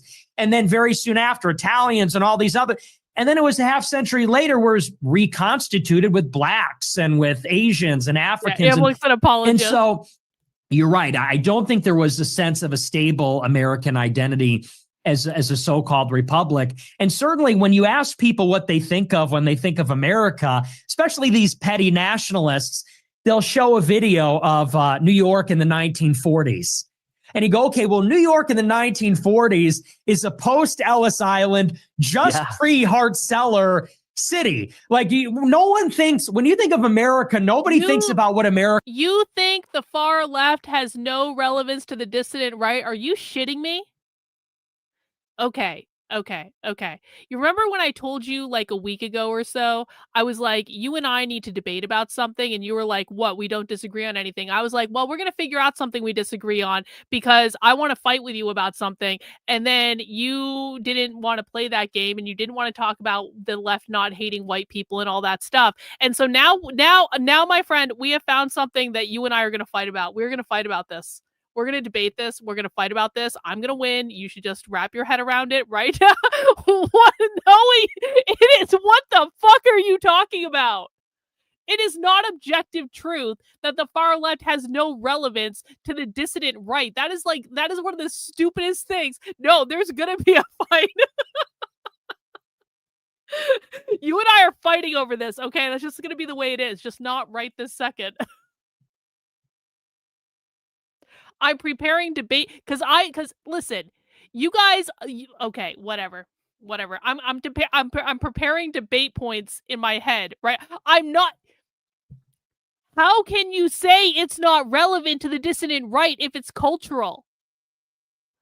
How in the ever-loving F can you say that it's not relevant to the dissident right if it's a cultural fucking problem? Is the dissident right not in the culture?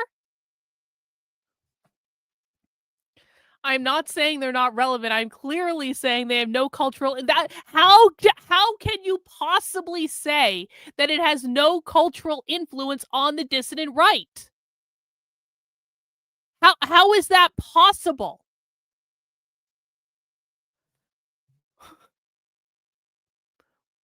What do you think culture means? Maybe the better question is, how are you defining it? Because you are in the culture. The dissident right is in the culture.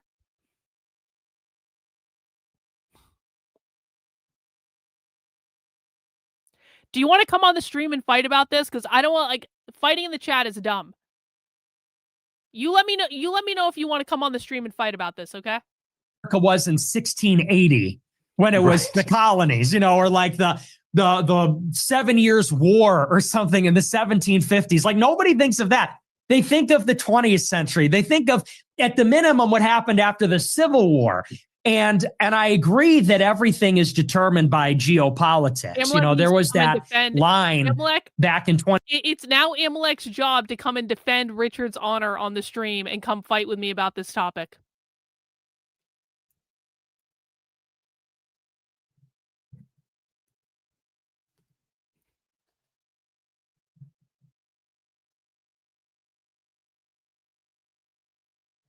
Well, we'll see if he comes and plays, I guess. The day-to-day cultural creations of the dissident right and their memes and propaganda. Who the fuck cares about memes and propaganda? I'm talking about the broader culture. The thing you guys raise your fucking kids in. I'm talking about shutting down the entire economy. That's going to impact you guys regardless of how brilliant your memes are on Twitter.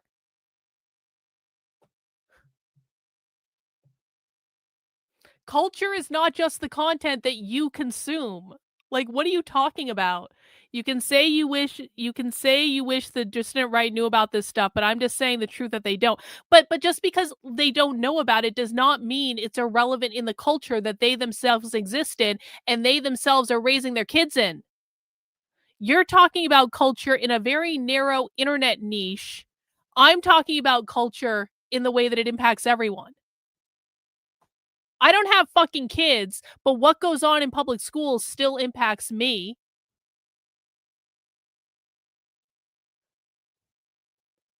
I swear to God, I am not trying to be like obstinate. I have no fucking clue what point you're making. because it doesn't make sense that you're saying the only cultural relevance is a small little internet community or like internet niche with memes and fucking tiki torches or whatever you guys do.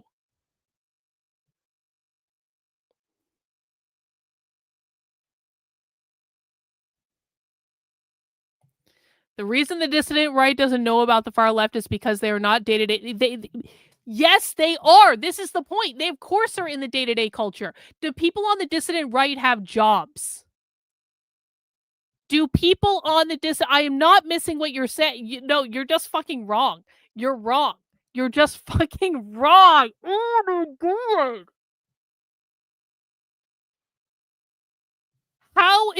How does the dissident right not have jobs? Does the dissident right not have kids? What are you talking about?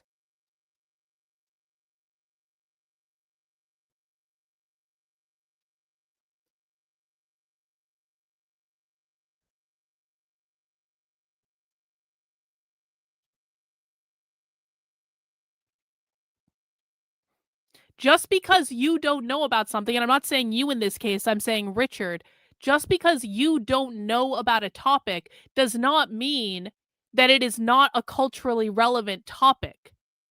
Just because you don't have direct, I don't know any of this fucking shit that Richard's talking about with Nick about like fucking tariffs and shit. I don't study economics, but can I acknowledge on some level that whatever Trump is doing with tariffs is going to affect me? Well, yeah, because the yarn that I order from Europe is significantly more expensive than it was before the fucking tariffs.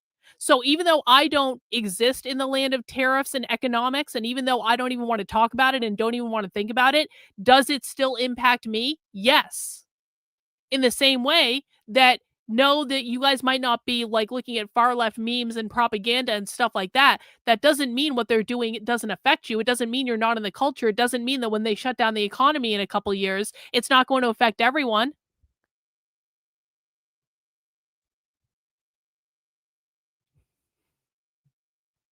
That's my point. 2016, they would say politics is downstream from culture. We need to make based movies, and then we're going to have Hitler too in government.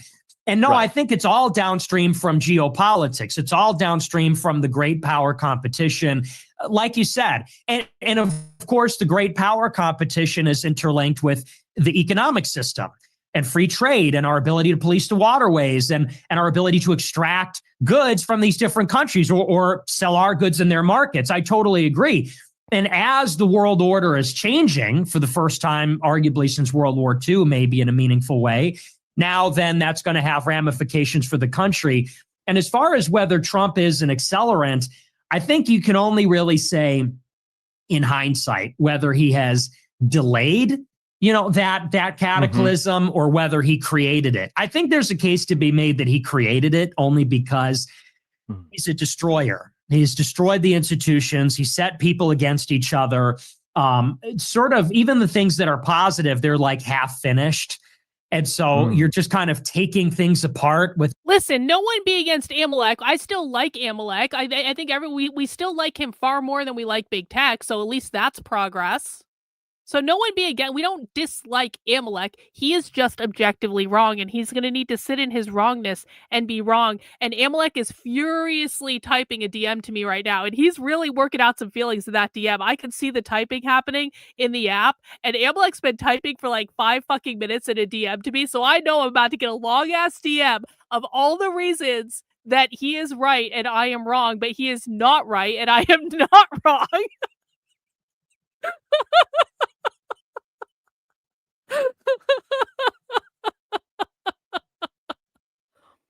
That's okay, though. That's okay. That's okay. We still like him. We still appreciate him. No one be mean to him. Come on. Without building anything new, taking things apart in a way where it's like you don't actually. This is like a high IQ fight. Amalek is high IQ. We are smart people fighting right now. And when he's finished typing this DM that he's been typing to me for the last 5 fucking minutes, it's going to be a very well thought out intellectual argument about why I'm wrong. He's still going to be wrong in what he's saying. He's not going to be correct, but at least he's going to make an intellectual argument about it. kind of the basis for conservatism. You're taking things apart, maybe without understanding like how that's going to affect the thing as a whole, and you know whether it could even keep going without, let's say, the media having credibility, or like, you know, the president just having no decorum and campaigning like he did, and that sort of thing. So my gut says he's an accelerant, but I don't think we'll be able to tell until it happens. You know, in a couple I guess I think he's an accelerant and maybe a symptom. I don't blame Trump for any of these big picture things. I don't think even he is powerful enough to create that out of thin air, but I think he might very well be a symptom of it, or maybe he's just flatly accelerating it, and it's going to be really wild in the next few years as all of this stuff collapses. I mean, we shall see.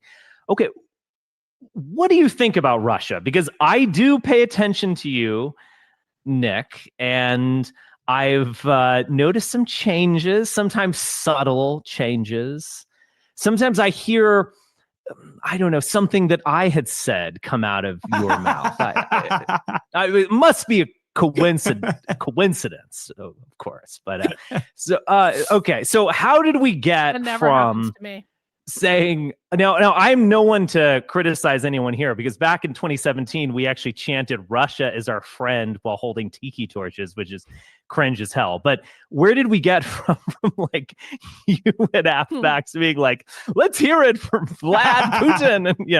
And two, I can tell you're more nuanced and more critical about these things over, say, 4 years.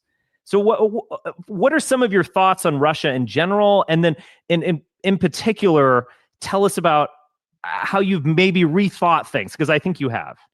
Yeah, well, you're definitely right. And you're right. Look, you're an inspiration to me. I pay attention to you. You're an original thinker, and you and Charles Johnson and Leah McGrath and like that whole crew kind of came together to really push back, I think, on the excesses of the right wing, where it totally got a little wild, where it was like, no, we're on Team Russia, and, you know, the vaccine is a bioweapon, and like, you know, and you know, the vaccine's killing people, but like, it doesn't have nano chips in it. It doesn't have nanotechnology. You know? So I started to read that stuff and say, okay, so no, there is nuance there. And the way I would describe it is this: for me personally, I became very pro-Russia because I was actually very anti-Russia in Trump's first term.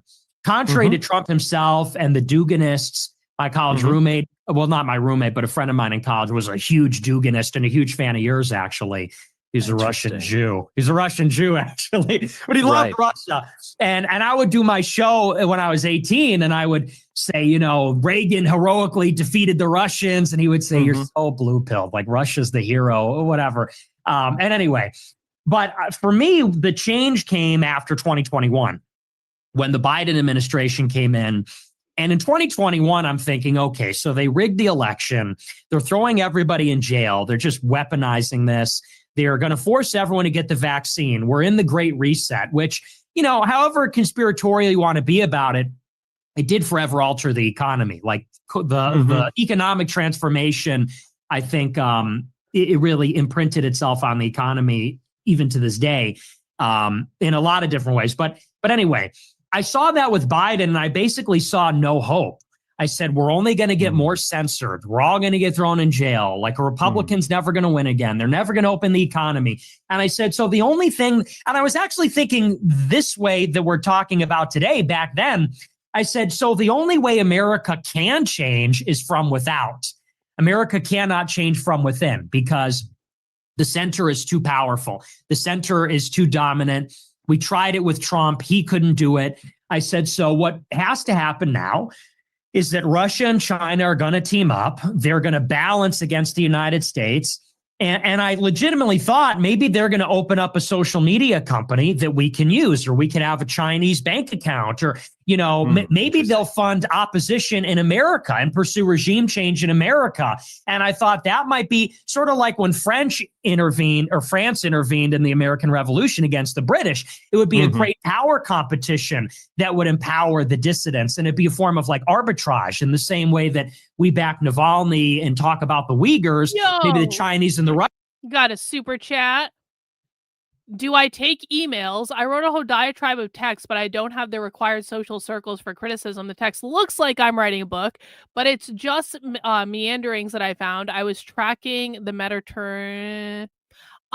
You can reach me by going to decodetheleft.com, click on the contact button, and you'll be able to find my information there. And so, yeah, I take emails. You're welcome to send me stuff, I guess. Thank you. Questions would talk about white nationalists and Trumpists Yeah, and that that's sort of interesting. thing. So that was kind of my idea. And that's really why I embraced it. And then things changed, because at the same time in 21, I said that there's a chance that the left has overplayed their hand. And by censoring. Thank you for the 5 gifted channel memberships, Cynthia. I really do appreciate it. Congrats to everyone who just got a channel membership from Cynthia. Trump, you're going to actually get like very powerful private players that are going to intervene, and they're going to see it as like a distressed asset or an undervalued asset. And they're going to go all in on free speech, or, you know, they're going to buy up the Republican Party to basically have a coup, which is what wound up happening. And so then I guess I just came back to my ordinary, because it was my view all along that Russia is not, I never made the case that Russia is like a trad Christian paradise, or like they're the real conservatives, or, you know, I always saw them as, look, they are geopolitically, strategically our enemy, and they're trying to hurt us. And we are in a. Amalek is still typing, by the way. He's been working on this message to me for like at least 10 minutes. I'm almost afraid at what is about to inundate my inbox. Oh, there it is. Oh, God. Okay. There's several paragraphs of text.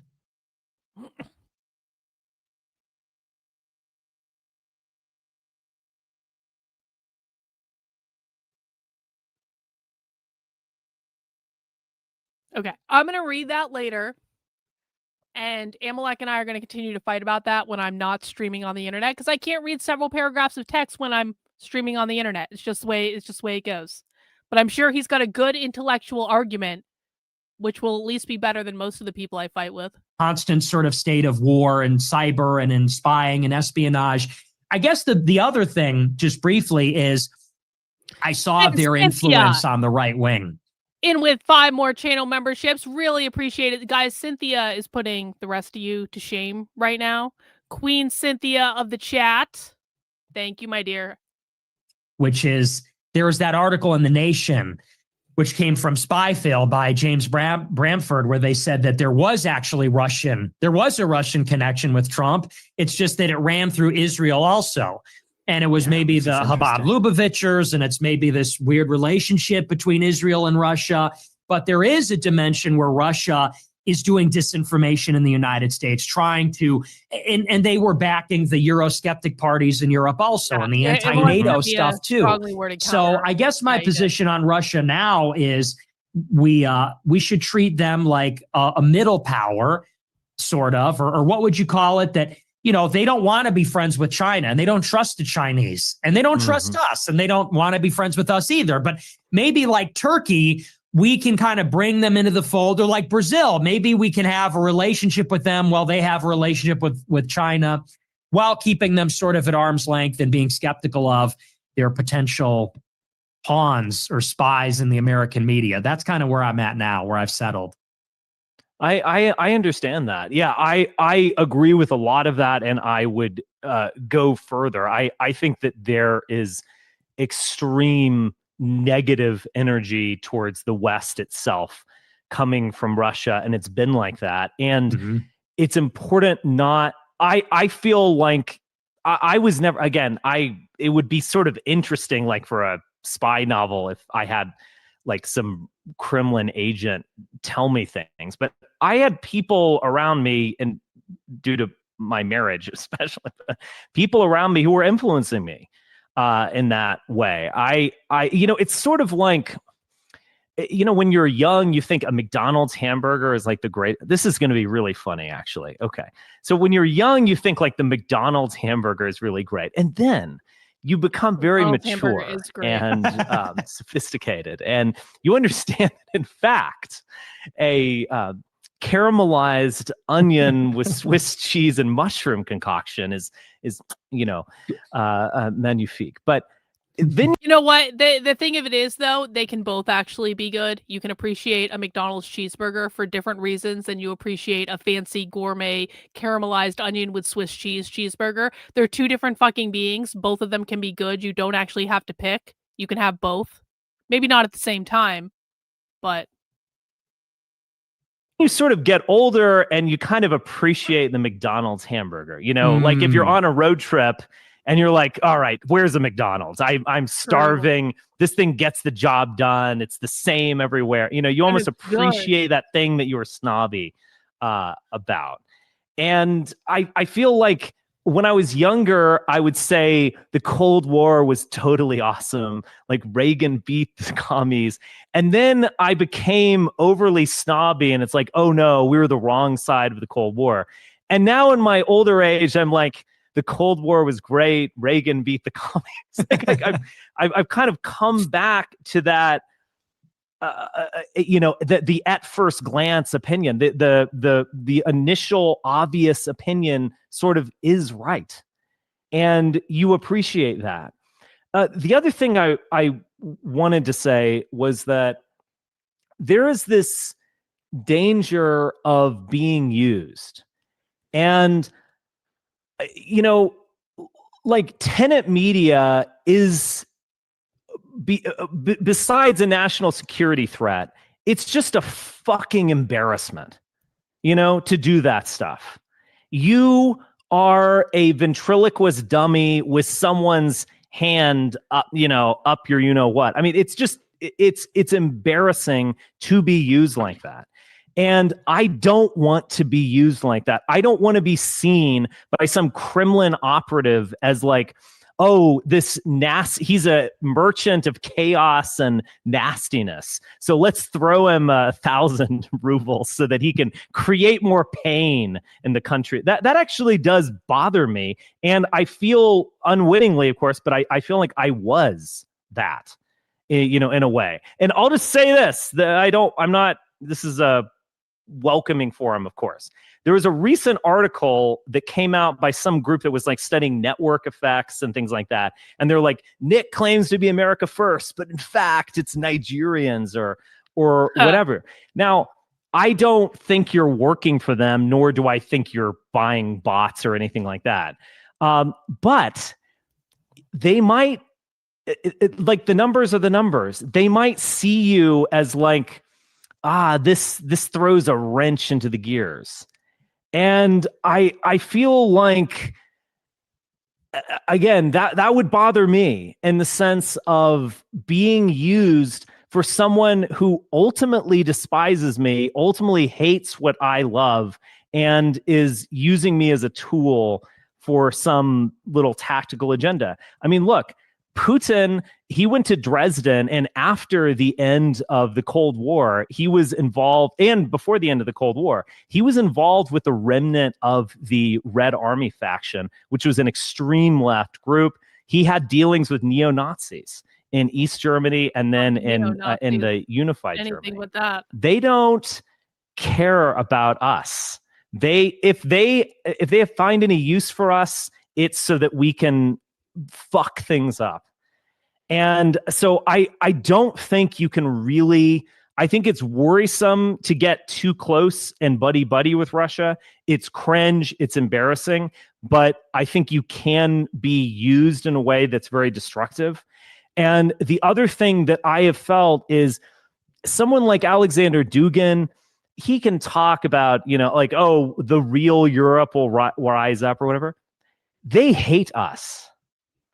Michael McFaul, a person I usually don't really like that much, he went to Russia and he spoke with Putin, and Putin he wrote about this in an op-ed in Washington Post. He scratched his hand and he said, "You think we're white. We're not white. This is an illusion."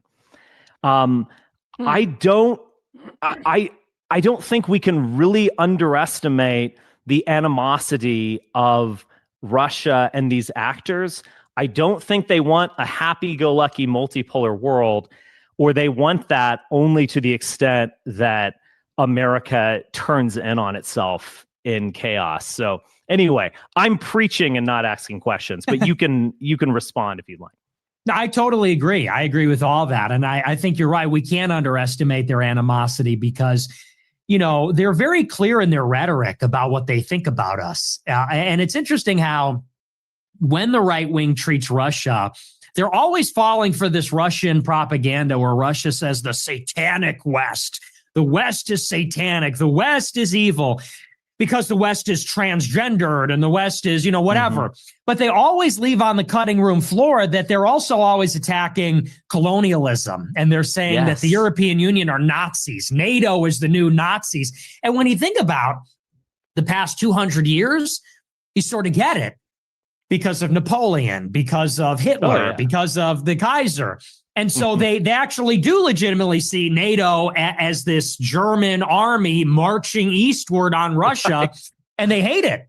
And they hate that we're liberal. They hate that we have political liberty. They hate that we are, that we are that civilization. So I totally agree with you. And that doesn't make me obviously they're in PS, by the way, what they're talking about right now is directly related to the far left and the cultural problem that we are dealing with today related to the far left. And so to say, and I think Amalek might be off eating dinner, so he's probably not listening right now, but that's okay. We can talk behind his back. So to say that these people are not relevant to the culture that the dissident right wing lives in is just completely fucking incorrect. It's completely fucking incorrect. They just don't understand how. You want to talk about colonialism?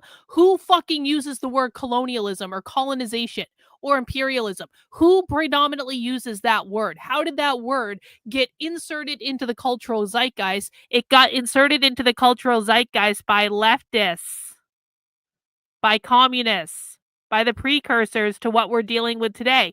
Don't fucking tell me that what you're doing is not culturally relevant related to the far left when you are literally using their language.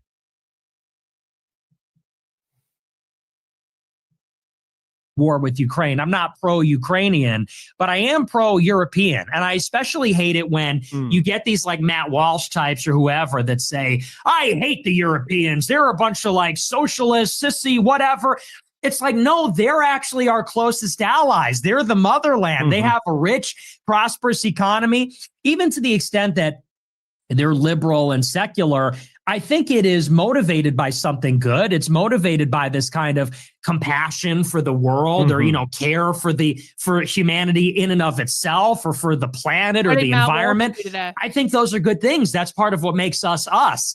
And so I like the idea of the European Union as a distinct power in its own right, standing alongside the United States. And I would even prefer to fortify that over aligning with Russia, rebuild Europe's army and let that be the ally rather than relying on Russia, which you're right. I think they're not us, they're Slavic, Asiatic, maybe be another way to say that. And I regard them very similar to China. It's just like one of these Asian empires and it has little to do with Europe, at least at this point in history. So, as far as the intervention of foreign powers, I think you're going to get some of that no matter what.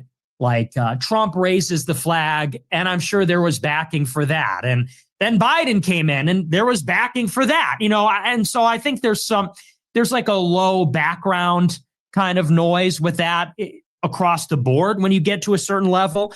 But I just try to avoid these.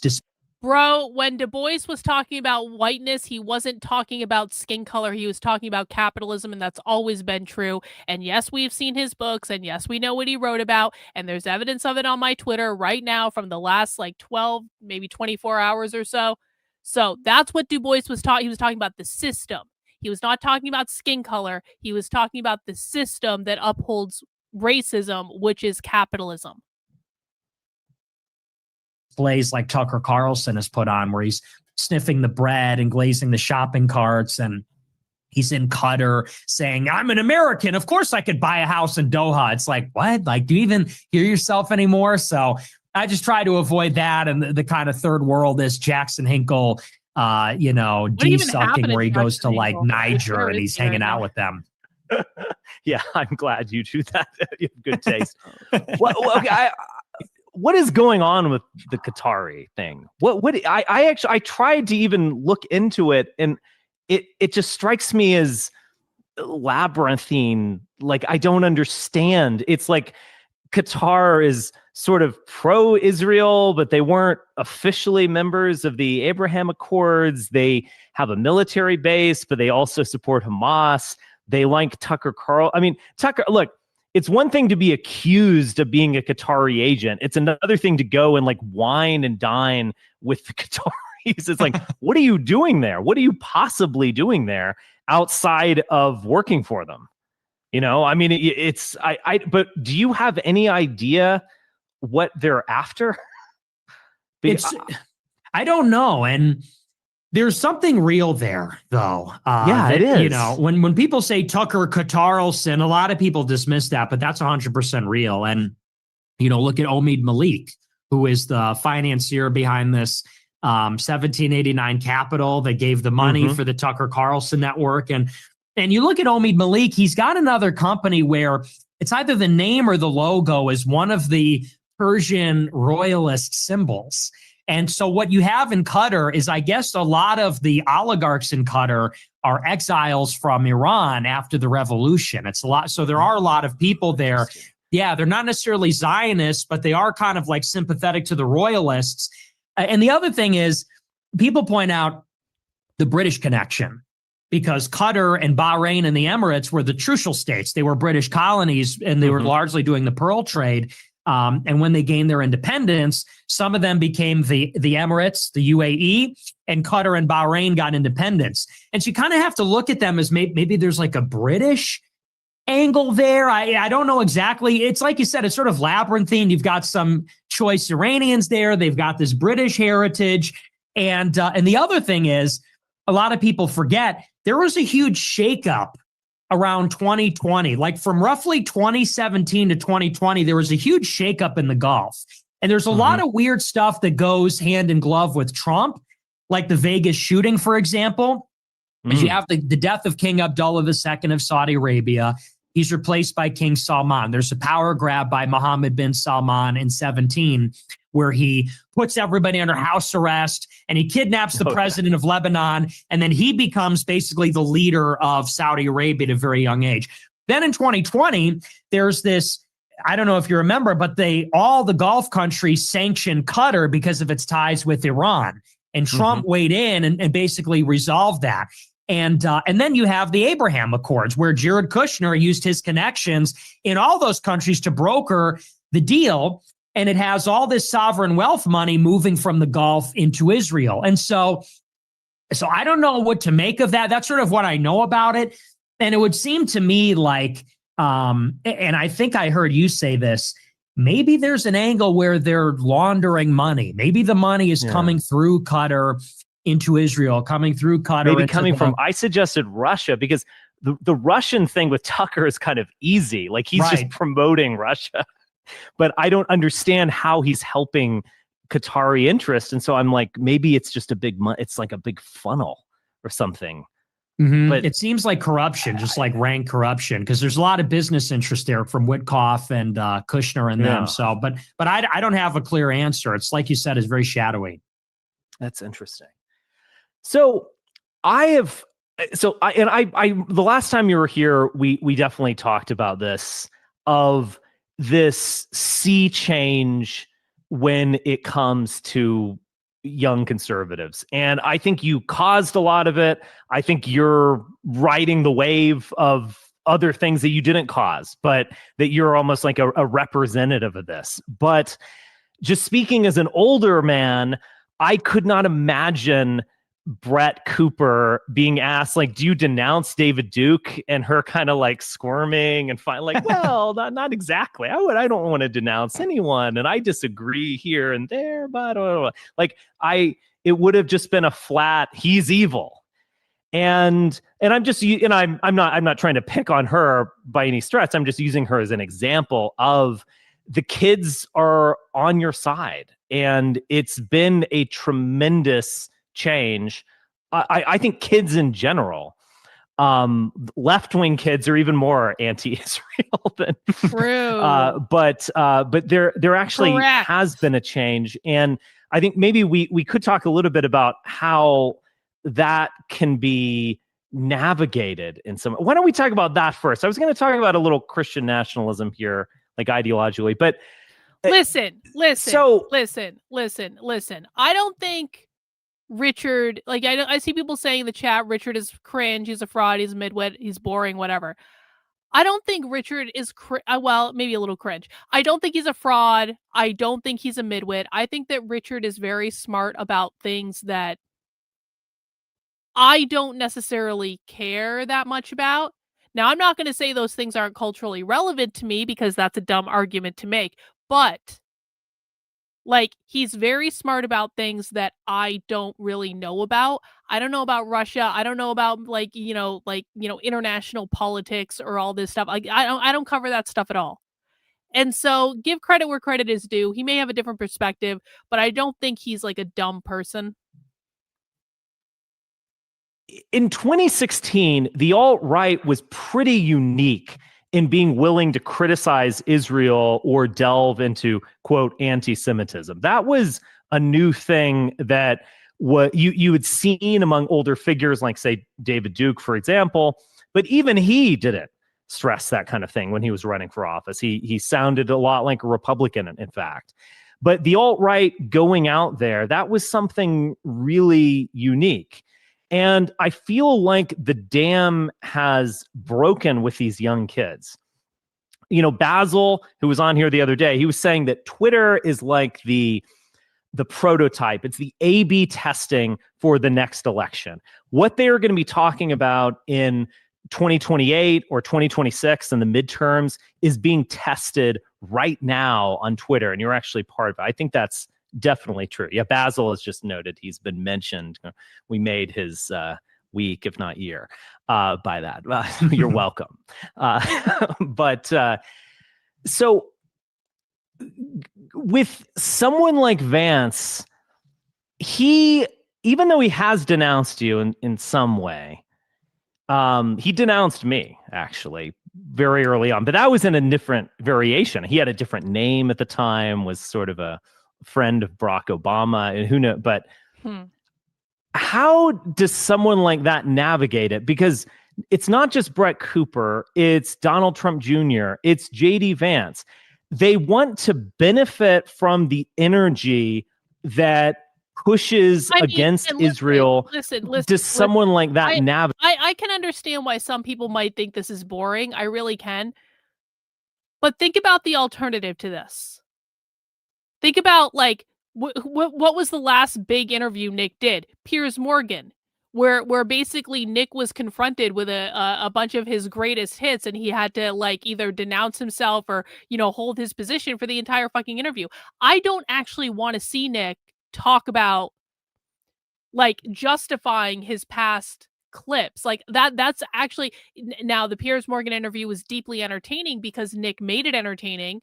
But at least Richard is trying to have, like, an intellectual conversation with Nick about topics. And I understand that might be a little bit drier than watching Nick completely own and destroy Piers Morgan. But it's also like, this is a different type of conversation, I feel like. And I feel like, I don't know. I don't mind watching this type of stuff because I do actually want I want to see more intellectual conversation. And I like that Nick is getting a chance to shine in terms of, like, actually being able to have a dialogue with someone about something more than, here's my story and here's what happened to me when I was 18 and here's what I actually believe and here's all the lies they've told about me, and here's, like, I actually want to hear Nick be intellectual because he's extremely smart and no one else has really given him the chance to do that recently. It, because it's not just Brett Cooper, it's Donald Trump Jr., it's JD Vance.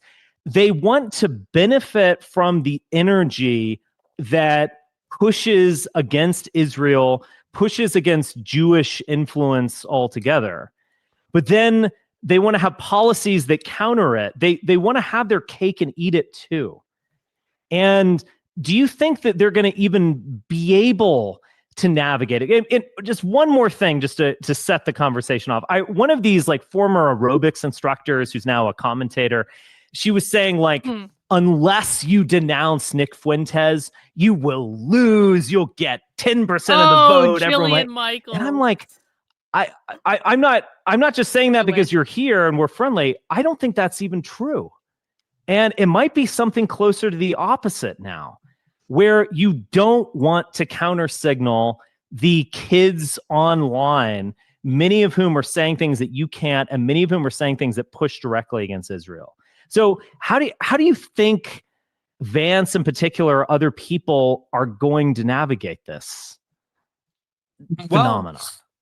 It's sort of interesting because if you watch the primary in 2023 and 24, we sort of got a preview because it was very clear that the pro-Israel money was not behind Trump from the beginning. They actually wanted DeSantis. If you go way back to the midterms in 22, they basically declared war on Trump.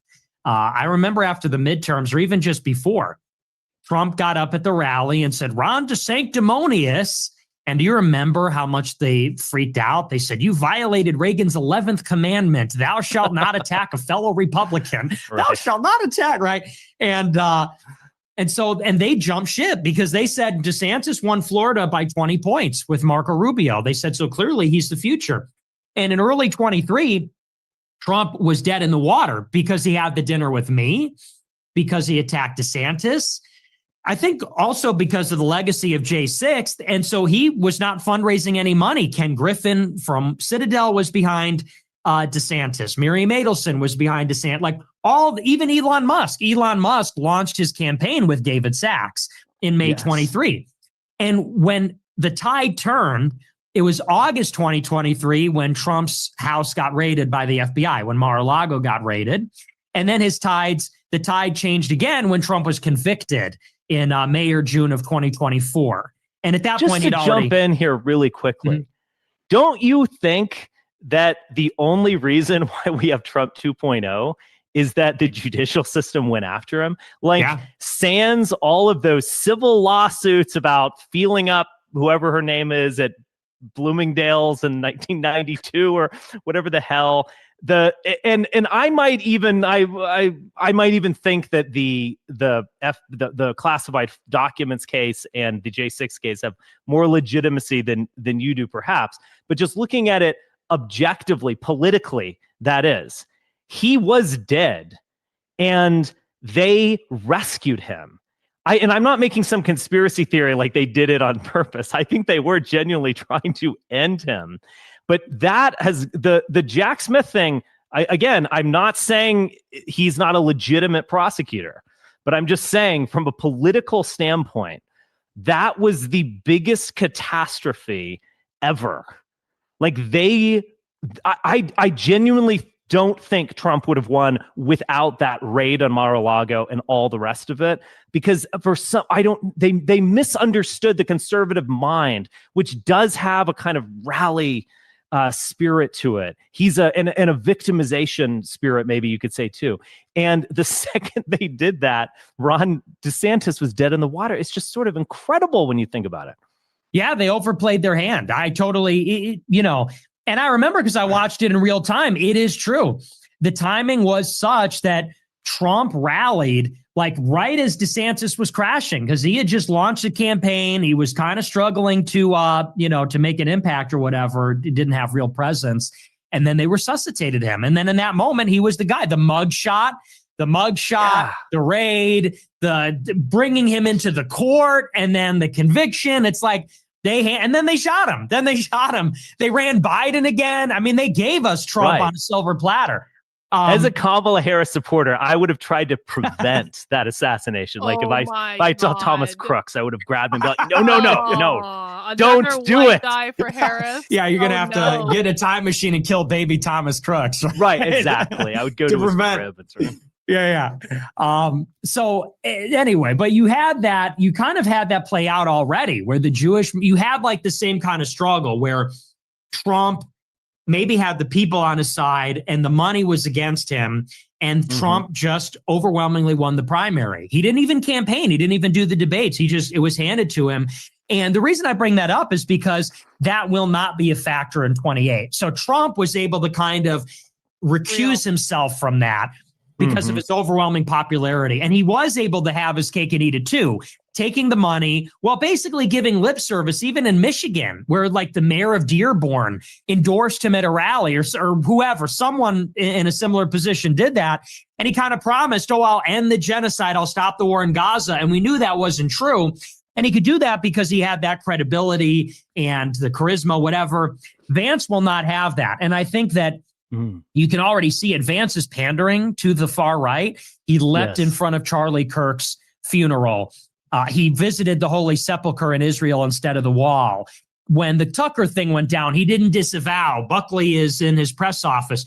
So there's very clearly a strategy where they're feeding him like the Chat GPT summary of right-wing Twitter, and he's making all those right moves. But it is going to alienate him from the actual power players. And you could see, to me, this is when you know he has to panic, because Mark Levin went to the RJC and he said, well, we're going to pay close attention to who disavows who and who disassociates, and we, the Jews, will make our decisions. And I said, that's interesting. But then Erica Kirk was asked, are you going to support JD for president last week? And she goes, well, you know, my husband fought so hard for Trump, and let's just sit and enjoy that. And you remember weeks before that, she was like, she wanted to marry him, for God's Yeah. sake. That was insane. She was going to replace Usha, saying, oh, my husband loved him. No one He's can the replace only. my husband. Yeah, exactly. The whisper, except for JD. And then she turned on him. And you go, oh, okay, so it changed. And now clearly. Okay, hold on. Yeah. Do you think she turned on him because JD is playing footsie with you and anti-Semitism online? Wow. I think it's more that he took Tucker's side. I think that he took, you know, whatever you want to say about it. I mean, at this point, me and Tucker are one. They consider it that way. Right. And Vance did not reassure the Jews. It's like Edward Luttwak said on Twitter when he visited the Holy Sepulchre. Luttwak said, well, Vance needed to do that to appeal to the Christian nationalists, but he needs to reassure us that he's going to come through for us. And I think that when he didn't disavow Tucker and instead went on the attack against some Jewish reporter, everybody said, oh, okay. And, you know, he employs Tucker's son, Buckley, and Levin and the others. They want Vance to fire Buckley, and he didn't. And so I think that the other big guy at Turning Point is Andrew Colvin. Andrew Colvin comes from Salem Media with Marissa Straight from PragerU, the Unit 8200 officer. So Colvin is like a super Christian Zionist. He is apparently now running the show over there. He kind of won the power struggle with Tyler Boyer, is what I hear, who's like a Mormon, whatever.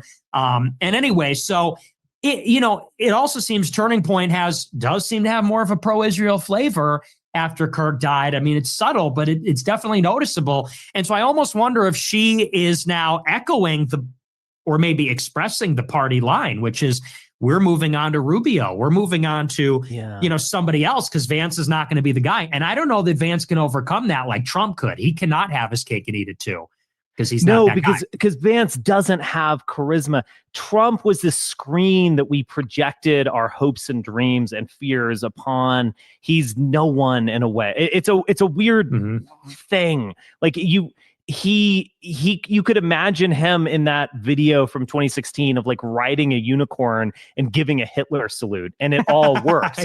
Whereas Vance is. I understand what they're saying. I understand Richard's position on this, in that like JD Vance is not Donald Trump. I don't know if I disagree. I don't know if I agree with the idea that JD Vance doesn't have charisma. I don't know. Maybe it's a different type of charisma, but I think that JD Vance is a lot more appealing of a candidate to a broader set of people than these two might think.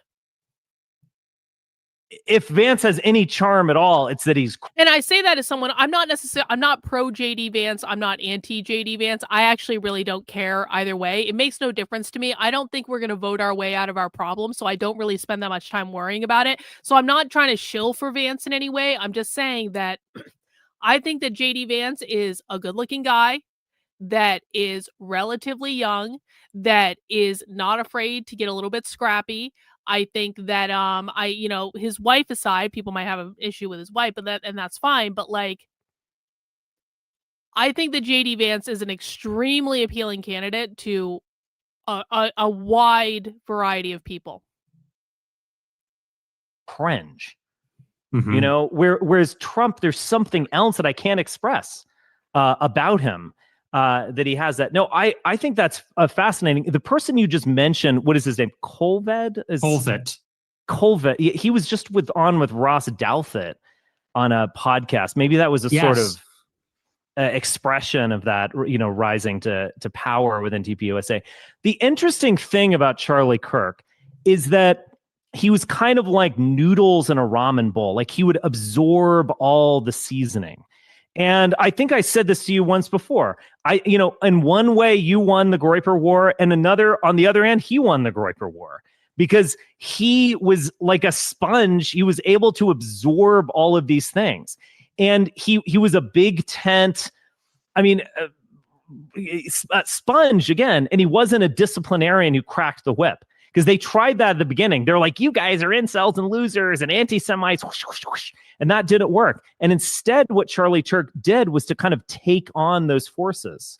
I don't think he was genuinely anti-Israel, but I don't think Candace she's like 90% wrong, but not 100%. I think there's something there where he was allowing the anti-Zionists and maybe even, or in their minds, anti-Semites sort of have a voice and be platformed. And I think to that degree, I think he was actually destabilizing with them. I but agree. Yeah, I don't think Vance, Vance is like too cute for his own good or something. Oh, the other thing. So with Erica Kirk, isn't it fascinating? I did not buy the Israel shot Charlie Kirk just on its face because I was like, why would they shoot him? Like he's it's like of shooting your top, point guard on your basketball team to get to become better. What? I never bought it.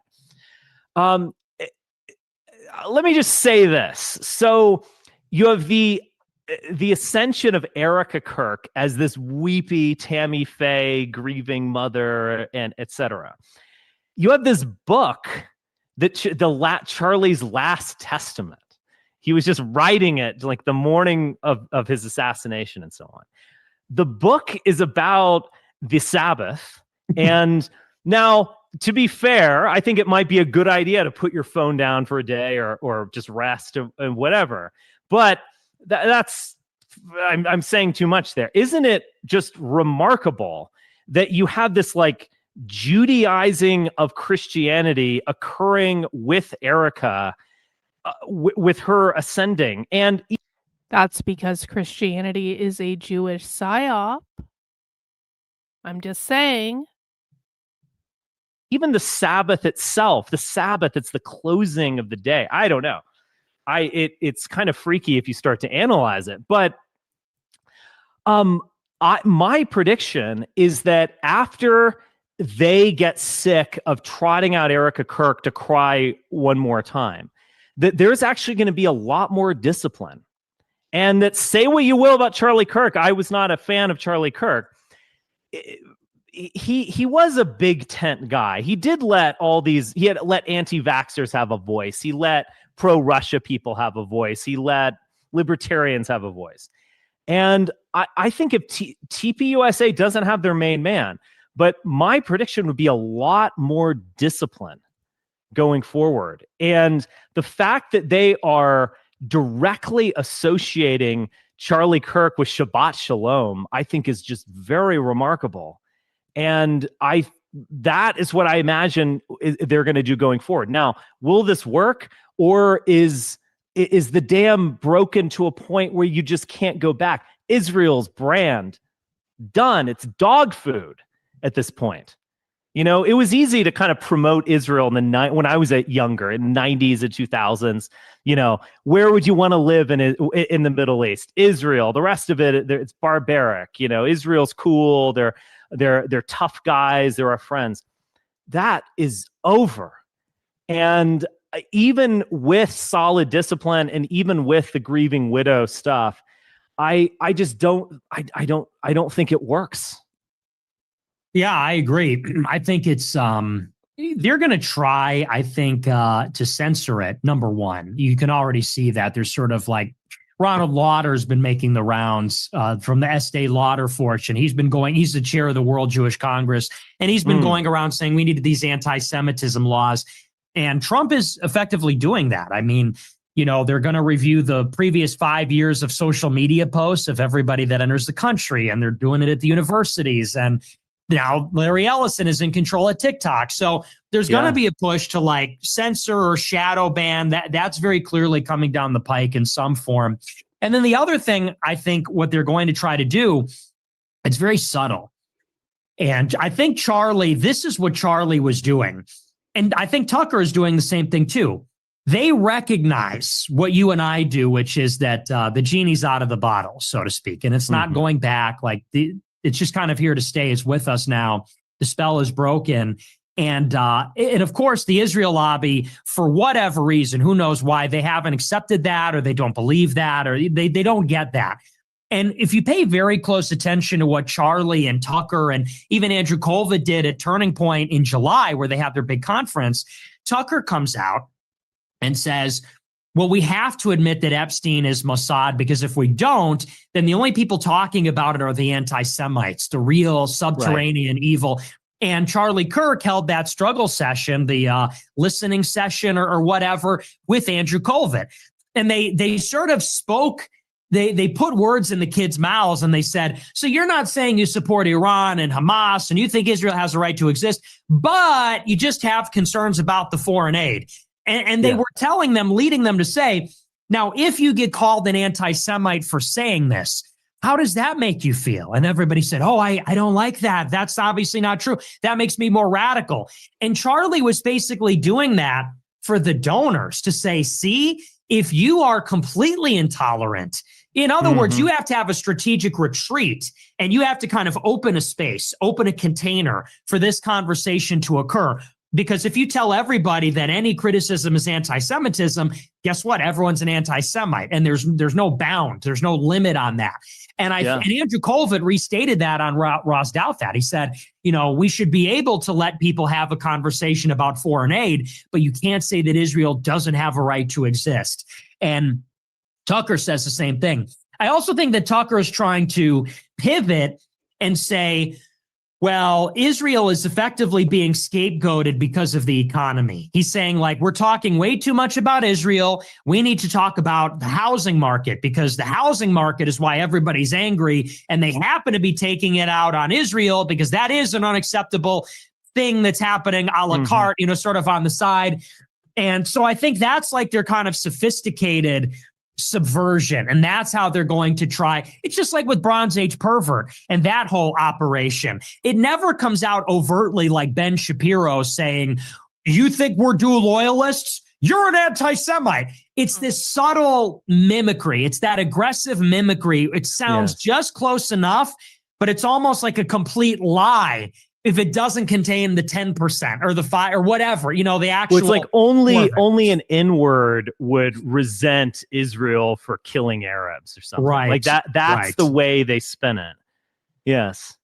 I think there's another element. We talked a little bit about this in this podcast a couple of weeks ago, but I remember when Matt Walsh was talking about, you know, I'm not America first, I'm America only, and no foreign aid.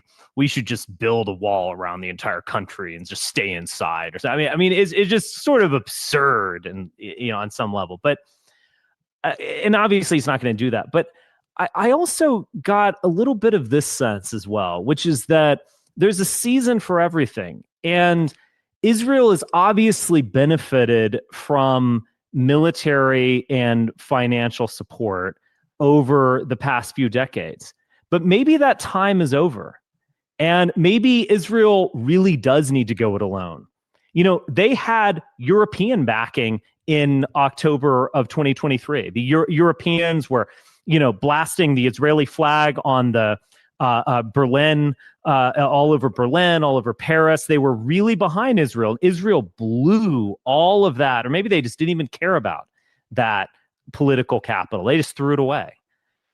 Maybe Netanyahu is at a point of like, we're going at this alone. America is Rome. And it failed. Yeah, exactly. Yes. Back in 70 AD, but maybe it will actually work this time, because this Rome is more decadent than the Rome of the Caesars was. And we can gain independence. We can totally kick ass. We can be a world power from Jerusalem. And we're just going to leave America behind. All of that aid, including military aid, is a golden cage. Because Biden, you bomb too many babies, and Biden and Kamala are like, whoa, we might pull off aid. The Democrats, centrist Democrats, are sincerely talking about defunding Israel as well. And maybe it's this time of Israeli expansion. And one way that it can be justified to the right is going to be the Matt Walsh types of like, well, I don't care what they do. Actually, I do care. I'm not an isolationist. I do care what Israel is doing. I have an opinion on it. And that's not just because my tax dollars go there, whatever. And it's not just because they might fund some dumbass politician that I won't even vote for. That's not it. I care on principle about what's going on. And I think there's going to be an attempt to sort of America only, which might be beneficial to Israel this time. It's just something to think about. No, you're 100% right. And I've been saying that for a few years. There was a symposium in Tablet Magazine, I think in 2023 or 24, the Jewish magazine. And I think Ted Cruz wrote an article for that, actually. I don't remember if it was in favor or against, but the question was, should we cut off foreign aid to Israel?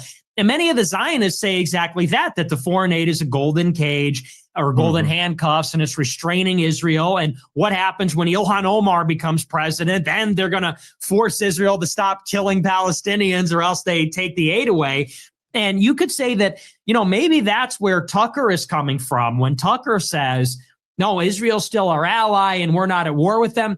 And Tucker said something on Theo Von the other day. They were asked about Netanyahu's statement at when he was in New York for the General Assembly. He talked to the TikTokers and he said, what is the most important purchase class? TikTok. TikTok's the most important thing. We're going to buy and control TikTok. And Tucker reacted to the clip live and he said, why do you think Netanyahu said that? He knows how that's going to play. He knows how that'll be spun. Why does he like Nick Fuentes? Tucker says. And maybe Netanyahu, being Israeli, sees this as accelerationism for them. That if you empower the Nick Fuenteses of the world, then America, like you said, releases Israel from the empire. And I agree. I mean, you got these guys like John Mearsheimer and Judge Napolitano and Douglas McGregor. They're all saying, well, Israel's going to collapse any minute and they're losing to Hamas. I don't see that. I see them expanding. They're getting South Lebanon. They're getting South Syria. They're taking over the West Bank and Gaza. And they're a part of IMEC and the Belt and Road. And you're right. That is the ambition, is a greater Israel. And people say it's about territorial expansion, and that's certainly part of it.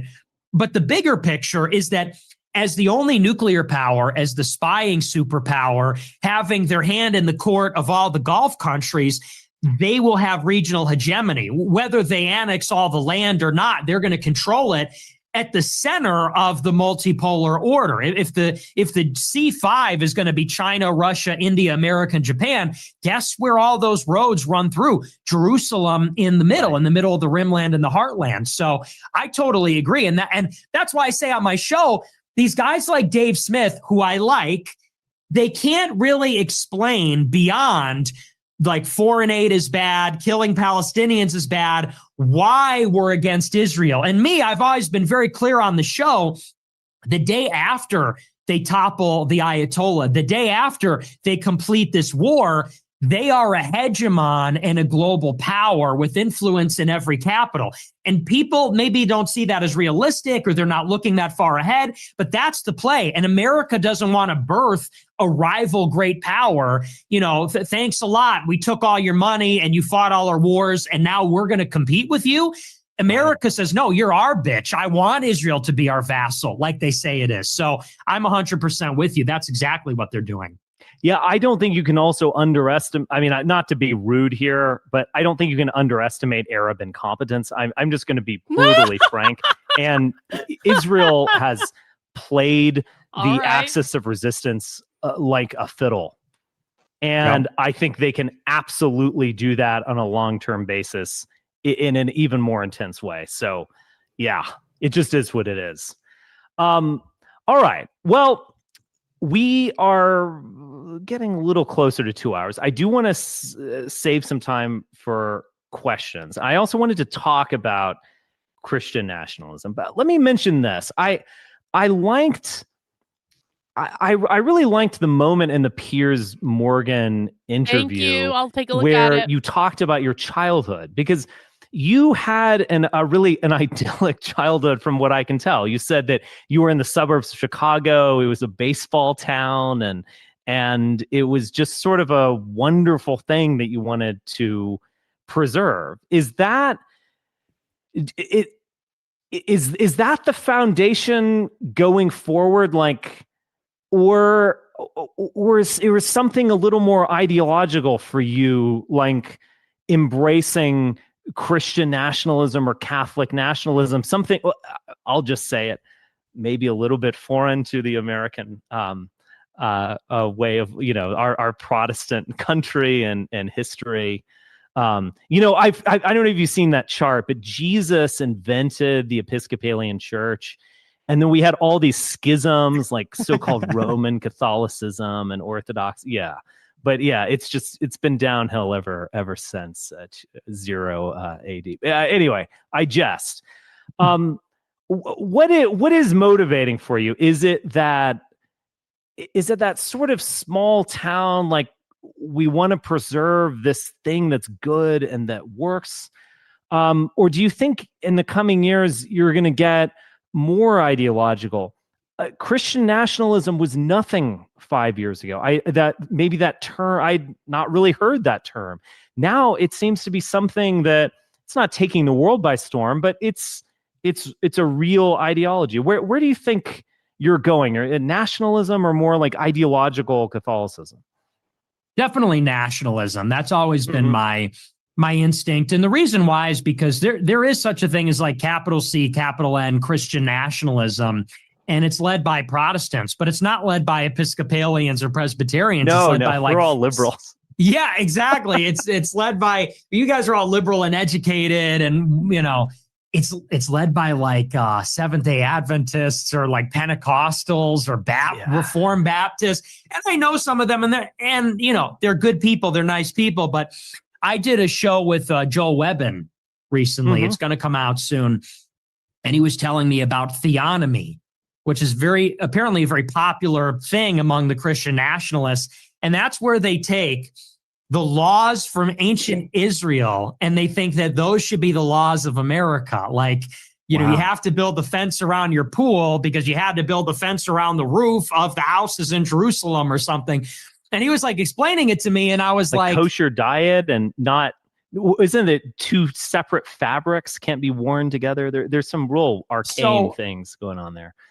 There's distinctions. There's this ritual law, the moral law, and the civic law. So something like that. And it's like, they say it's the civic law from ancient Israel. I'm not an expert, but he was explaining it to me and saying like, we need to stone people, and we need to give people the death penalty for committing sins a lot. And I was like, that sounds like Handmaiden's Tale. Like, if that's what you want, like, I'm joining the Pussy Hat March. Like I'm right. And so I think that's really like a cultural expression, because Christian nationalism, does that have currency? where most Americans live? No. Does that have currency in New York City, I Chicago, don't disagree with LA, Nick, though. Philadelphia, Phoenix? Like, no, I don't think there is like really a real fabric there. And to the extent that there is, it's extremely diverse. And Chicago's a Catholic city. LA's a Catholic city. Miami's so I think that it needs to be a sort of generic embrace of Christianity as the glue of civilization. And to the extent that I appreciate Catholicism in a political context, I see the Catholic Church as like our Judaism, basically. And now, don't get me wrong, that'll be used against me. I am a Catholic. I do believe in Catholicism, but it's hard not to see the parallels between church and synagogue, and that used to be actually a motif in Christian art. There's a reason for that, Nicholas. That's because Christianity is a Jewish psyop, Nicholas. The Jews created Christianity, Nicholas. And listen. It's just, I don't begrudge people being Christians. If you want to be a Christian, fine. I don't really care. I don't care if you're a Catholic. I don't care any of that. But yeah, it's this. It's like, he's so close. He's so close to admitting what happened. He's this close. But the thing is, Nick doesn't have any incentive to... Nick has built his entire movement around being Catholic. And so he doesn't have any incentive to, like, break through the cognitive dissonance of that last part. I don't really care. Honestly, if Nick wants to lean into this more nationalist approach, I think that's actually probably the smarter thing. Yeah, Nick can have his Jewish myth of Catholicism. We all have things. We all have things that we need, and that's fine. Ecclesia and synagoga, the church and the synagogue. And I do see a parallel where the Jews, they, of course, have the rabbis and they have the law, and now they have the Holy Land. But not every Jew is a scribe. Not every Jew is a priest. And yet they see them as part of the nation anyway. And I sort of see the Catholics as like the religious Jews of Rome, the religious Jews of Christendom, of Europe. And you need that as the glue to hold it together. So we can have Protestants and we can have even atheist white people, but the Catholic Church being in Rome has to be the beating heart of it. It's sort of like the Jedi Temple was for the Republic. No one knew in Star Wars that underneath the political level, there was the spiritual priesthood fight going on between evil wizards and good wizards. That's kind of how I see it in a political context. And I think that it has to be nationalism. To me, that's the only way to bring everybody together in a big enough coalition. Yeah, there is an American cathedral which is Episcopalian in DC, and it's actually quite beautiful. But I think it's somewhat of a museum of waspdom that is gone, sadly. But, it's gone whether I like it or not. And we should be self-critical about why it's gone in many ways. I think Catholicism actually has been what you're talking about for the conservative movement in a remarkable way. Ann Coulter and Tucker Carlson are sort of exceptions as Protestants. The Supreme Court, William F. Buckley, et cetera. There's a lot of Catholicism, and maybe it was because they had that glue of an actual institution whereas the Episcopalian Church just simply didn't act in that way. And it's an interesting thing to think about. Yeah, well, it's the reactionary institution. It has authority. It's the only institution that still has the divine right of kings, basically.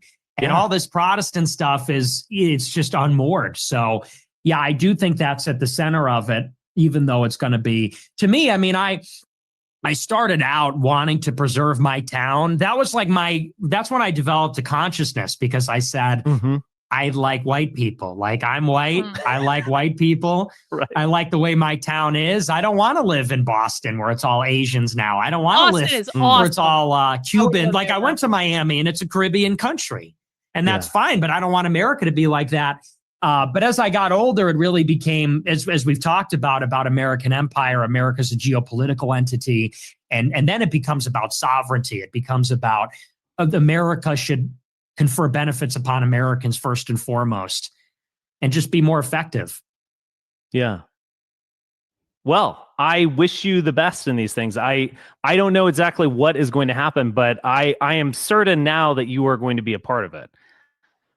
You're not just that little kid biting at my heels anymore. You're That's true. How things have changed, our relationship. We used to hate each other. I know. Isn't it better when we don't hate each other? I would say it is. Yeah. Yes, yeah. No, I learned from you, and I think you learned from me as well. So I think that's excellent stuff. Yes.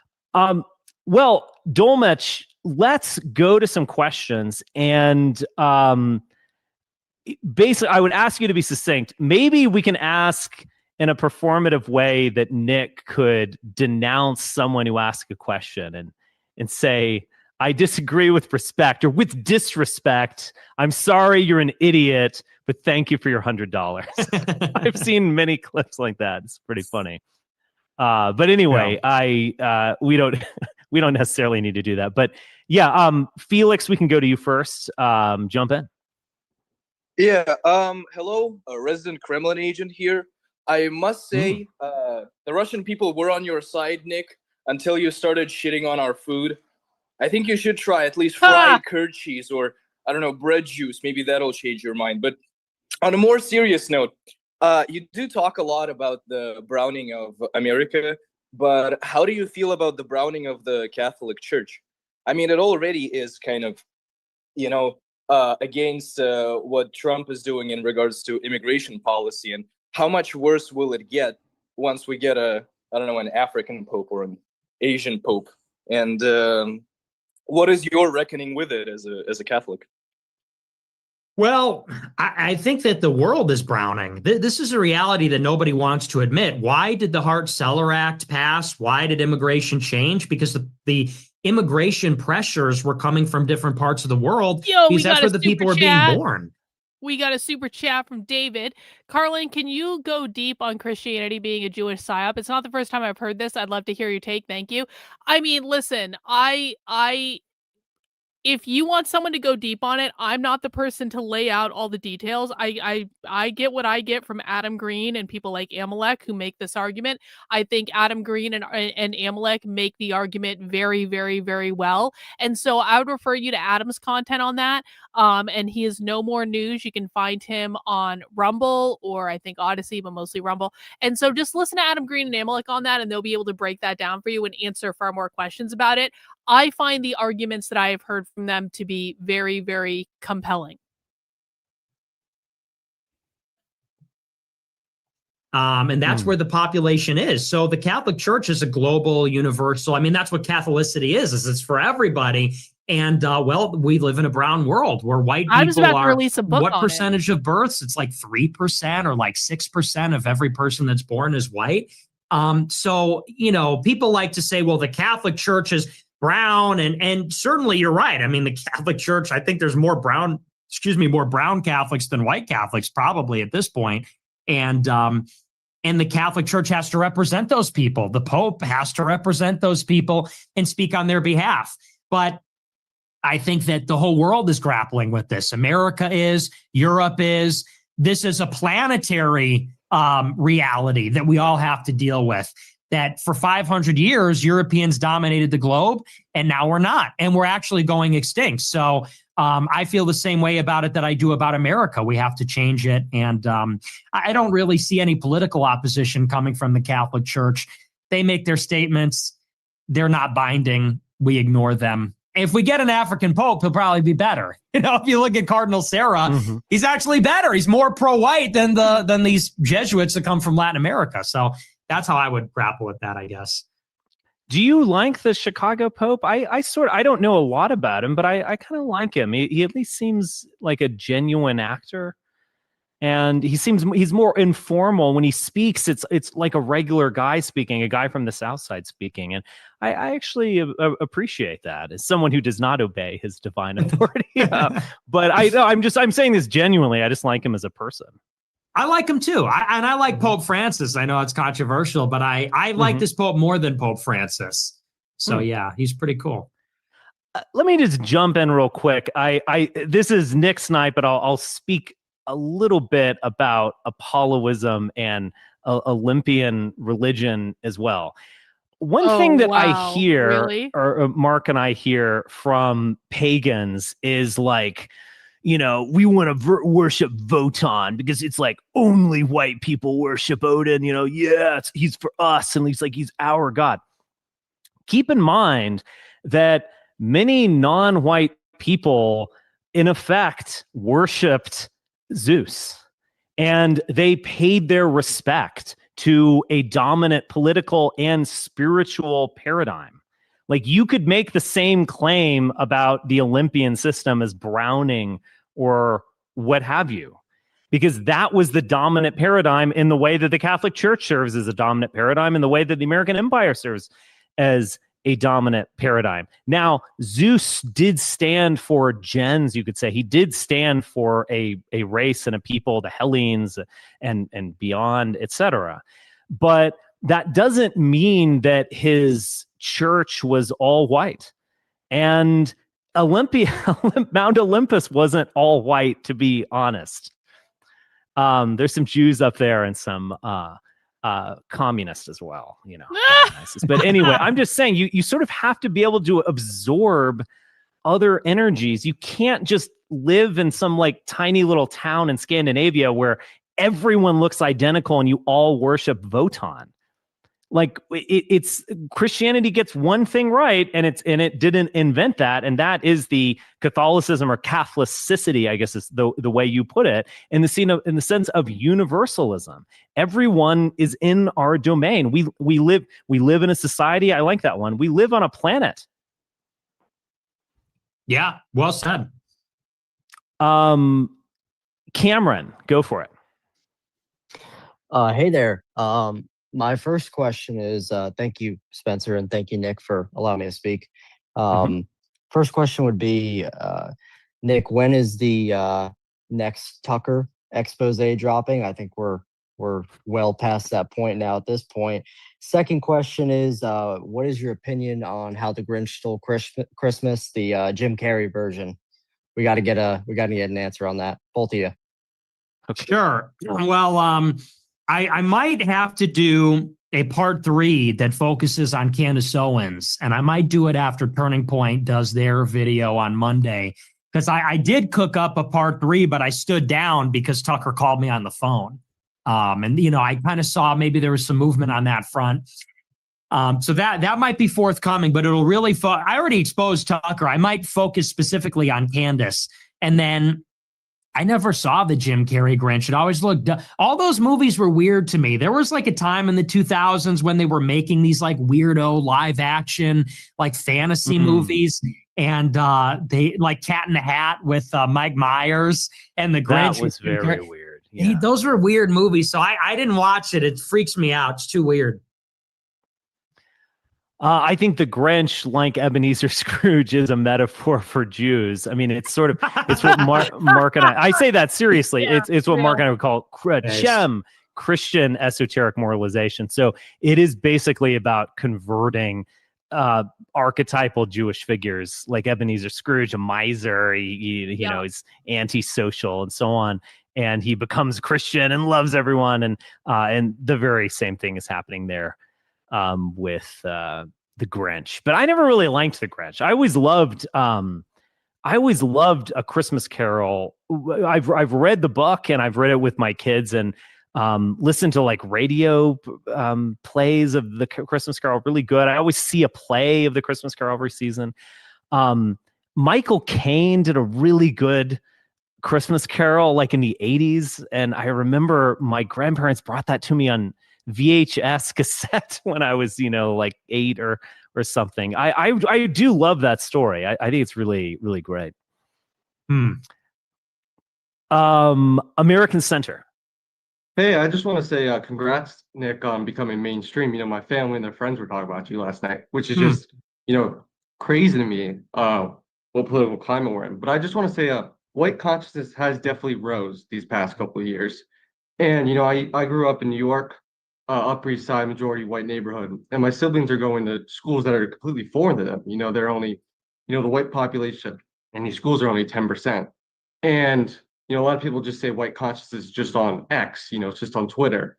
But I would say it's in real life too. And at the end of the day is what's the goal? You know, I think you mentioned public spaces where, you know, we'd have these big cities, you know, give a Georgia, for example, you know, maybe Atlanta will be a, you know, multicultural city. And then you'll have Savannah, Georgia as a white town or a white city. And then you'll have Augustus as a black town and then Rome, Georgia as a Hispanic town. Do you think that this is going to be realistic? Do you think that this could actually make racial tensions worse?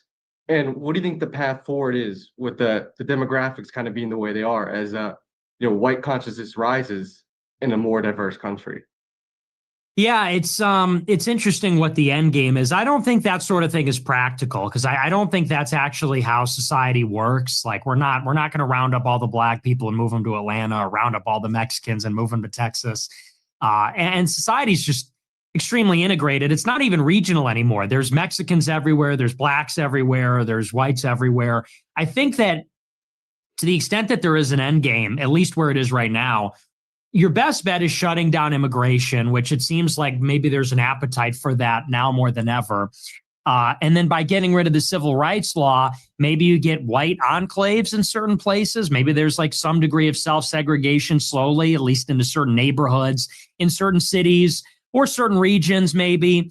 But I'm not optimistic about that. You'd like to think we could go back where like New York is white people. I don't see how you unring that bell. I don't see how you disentangle everybody because they're too mixed together. And people don't mind, actually. Here's the thing, as long as crime is low, people really don't mind. People like to move to New York and get the hustle and bustle. They like the multiculturalism, actually, on some level. And I think to the extent that you get homogeneity, it's white people going to their separate corner in the way that everybody else is allowed to. But I think people like it as long as there's not too much crime. And as long as there's not like a dominant, like if there's ever a scenario where Muslims take over the city, then I think you get real pushback. But otherwise, everybody kind of blends together. And that's just the state of things. It isn't like interracial dating and even marriage going down. I remember hearing this, and someone can correct me if I'm wrong, but among your generation, that is occurring. It was always pretty small in the sense that if you, for instance, if people just dated or married at random due to where they are, there would be much more interracial dating and marriage. It would be 40%, let's say, in some places and so on, but it's actually 10%. So that is showing that at least on the most intimate bonding, people are choosing their own race. But I've actually heard it's going down. Then again, dating is going down with your generation. I think something has actually changed a little bit in that regard. It's not. I don't think people want to move to an all-white town, and I don't think they want to kick all non-whites out of New York City. I don't think that's happening. But I think something else is happening with young people. But anyway, I can look into that a little bit more, make sure I'm right on that statistic, but I think I am. A lot of surprising things happen with Gen Z. As I mentioned, every generation becomes sort of wilder sexually than the last one.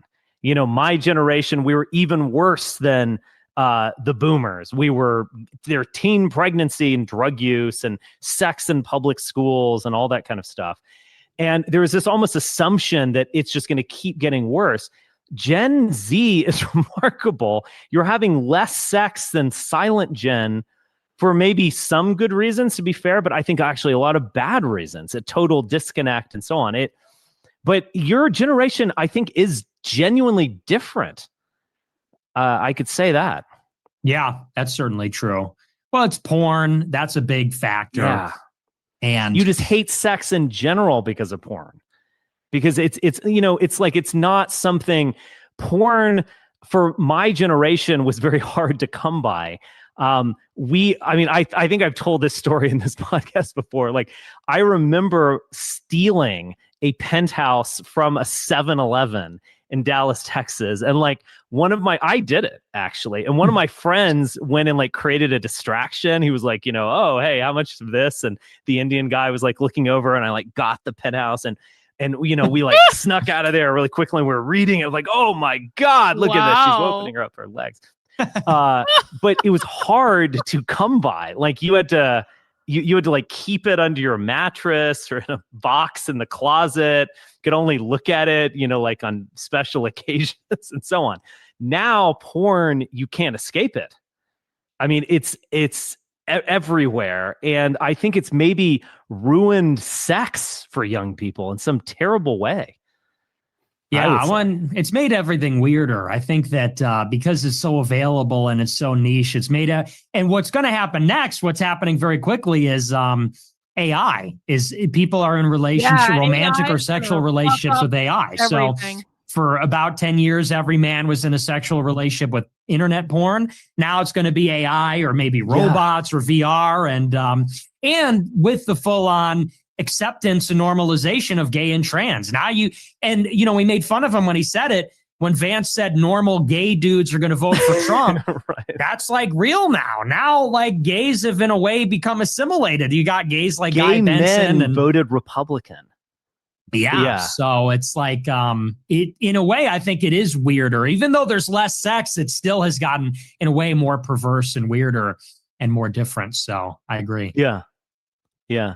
I think other generations tried to discover something outside of themselves. They went to the rock concert, they tried drugs or so on.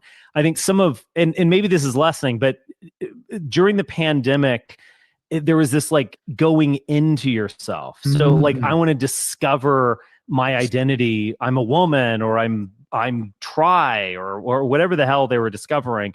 And I think that was actually sort of interesting. We became kind of solipsistic in a way that was very unhealthy. I think it's actually sort of healthy to go out and steal a Penthouse magazine or meet a girl in the next town. That's sort of understandable as a rite of passage. I think delving into your interior soul to find an inner woman is just, pretty bizarre.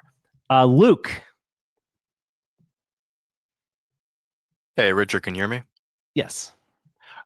So Nick, I had a bit of a polemical question for you. You've spoken a lot about Russia and how your opinion has changed on it over the years. I wanted to ask you specifically about the Ukraine war and how your opinion has changed on that over time. I guess maybe I'll just make the case for you. America, I feel, has gained a lot from the Ukraine war indirectly. We've strengthened our alliances with Europe. Our defense industry has been revitalized, and all of our natural gas exports now goes to Europe instead of Russia's. So I guess what I'm trying to say is, like, could you make an America first case for supporting Ukraine now? And I guess what is your opinion on that? 100%. Everything you said is true. And there's a few things. It proved that Russia is militarily weak because they haven't been able to defeat Ukraine in almost 4 years now. 2, you're right, it did refortify the NATO alliance. And now all of Western Europe is with us against China. I mean, they buy Huawei and stuff, but they're way more on the same page. It made them dependent on us. The what was it? The Build Back Better. I forget one of the Biden. It was either the Biden infrastructure law or the BBB. It made Europe dependent on us. And the Ukraine war has destroyed Europe's economy, got rid of their cheap energy, hurt Germany's industry. And if you look at the European economy since the pandemic and the Ukraine war, we have totally outpaced them. So it has sort of been a boon for us strategically. And I think that, it's not all negative. So, I'm obviously against the foreign aid, and I'm wary of the risks of nuclear war. And some people say, I think it's overblown in one sense. Whenever Russia talks about nuclear weapons, people say nuclear war is imminent. That's obviously signaling. That's telegraphing. That's part of it. That's part of strategy. So in that sense, it's overblown. At the same time, miscalculations do occur. And I don't think it's outside the realm of possibility that a tactical nuclear weapon is used if the Russian state collapses. These things like Operation Spiderweb, very provocative, the drone operation in June. But yeah, I mean, and honestly, at this stage in the game, you can't really end the war. I said this on my show about a month ago. Once you're in, you're in. There's no scenario where you say, okay, we're going to give up. Russia takes everything. No, once you're in, you're kind of involved. And so I've been very conflicted about it on my show, because you'd like to say, well, just give everything to Russia. They won. But that hurts us. That has deep ramifications. And maybe it shouldn't have happened. Maybe, but it did. And now we're in it. And now we got to fight to the finish. So, I see where you're coming from. I'm not like a pro-Russia partisan like I was a few years ago. Yeah, music to my ears. Q. I just want to say this is what the establishment truly fears, considering they send John Oliver's intern to clip it every year. But I'm really curious. Nick, you might have seen 6 hours ago, Roseanne Barr was challenging you to a debate. And I'm just kind of curious, if you even were to entertain that, you might actually be more big. I would pay money to see Nick debate Roseanne Barr. That would be, bro. And I know that Nick's not going to do it, and I know he thinks that Roseanne Barr is beneath him and all that stuff. And you know what? He's not wrong. He's not wrong, but it would be like the best content ever in the history of the internet. And I really think Nick should do it. I think Nick owes this to all of us, because watching Nick debate Roseanne. Come on.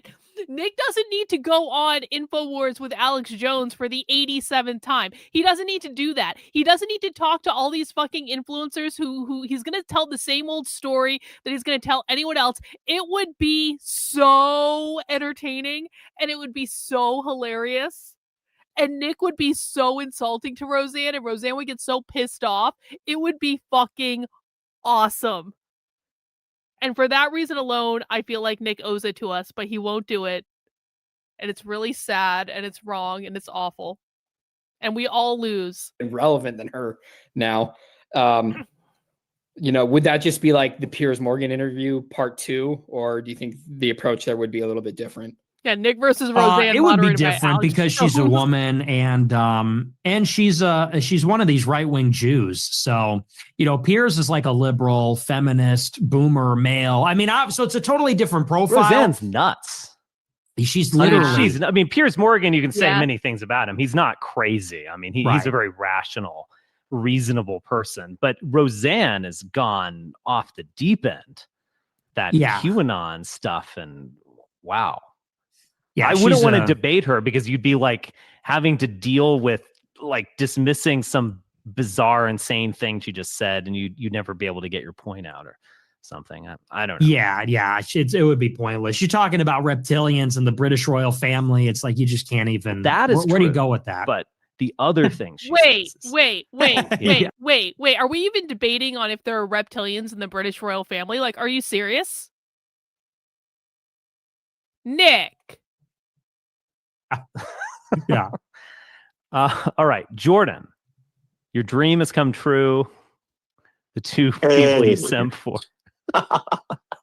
Get out of here. Hey, what's up? What's up, Nick? Long time no talk, man. Just really quick. One of the things that probably one of the more prescient things I've kind of gotten from your show is kind of how you view the Obama foreign policy years kind of through a different lens now.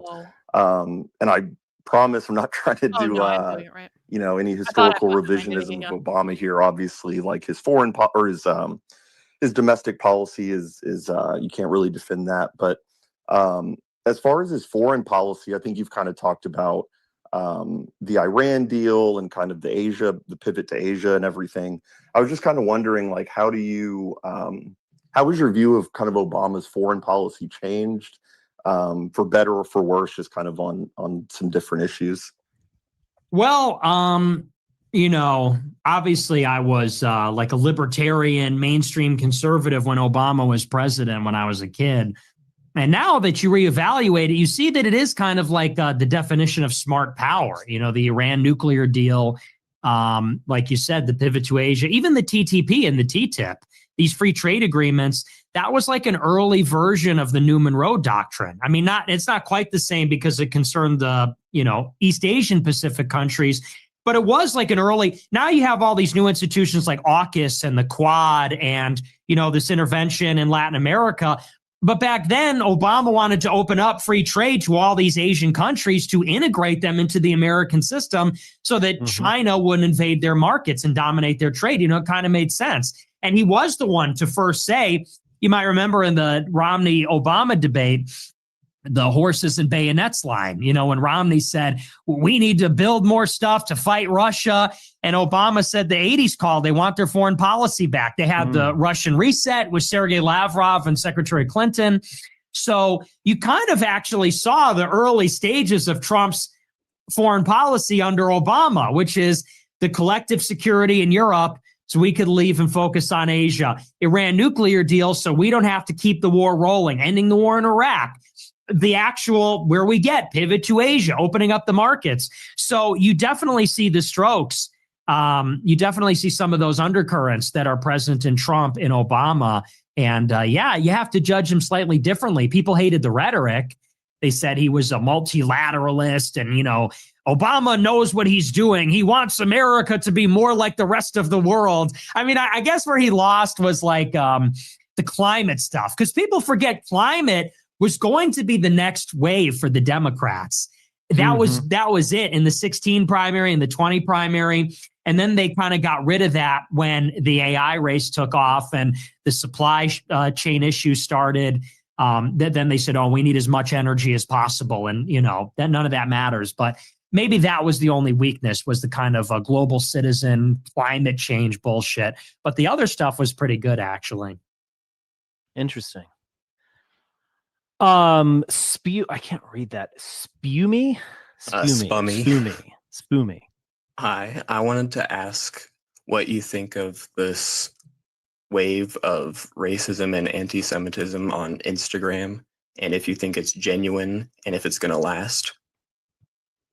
I think it's genuine, and I think it'll last. I think that George Floyd had a lot to do with it. I think that people saw the summer of love and got very cynical because it humiliated the true believers. Everybody feels like an idiot for posting the black square because they just lost that narrative. It's like this fat criminal drug addict died of a fentanyl overdose, and then they burned down the city and they said, now we need less police or fewer police. And I think, and then coupled with TikTok explode. Nick thinks that the left is embarrassed by George Floyd. Are you serious? The left calls the summer of 2020, they call it the George Floyd uprising or the George Floyd rebellion. They have written multiple books about this. They still hold panels on the legacy of the George Floyd rebellion to this fucking day. You idiots don't know the difference between communists and liberals. You think you're talking about liberals. Liberals did not do the Summer of Love in 2020. Liberals didn't do the BLM riots. Liberals didn't do defund the police. That wasn't fucking liberals. That wasn't liberals. You are literally a retard if you think that was liberals. I'm sorry. We've gone back and watched the footage. We have watched the on-the-ground footage. It wasn't fucking liberals. Oh, yeah? Oh, yeah? Very sorry, not smart enough to be here. Bye.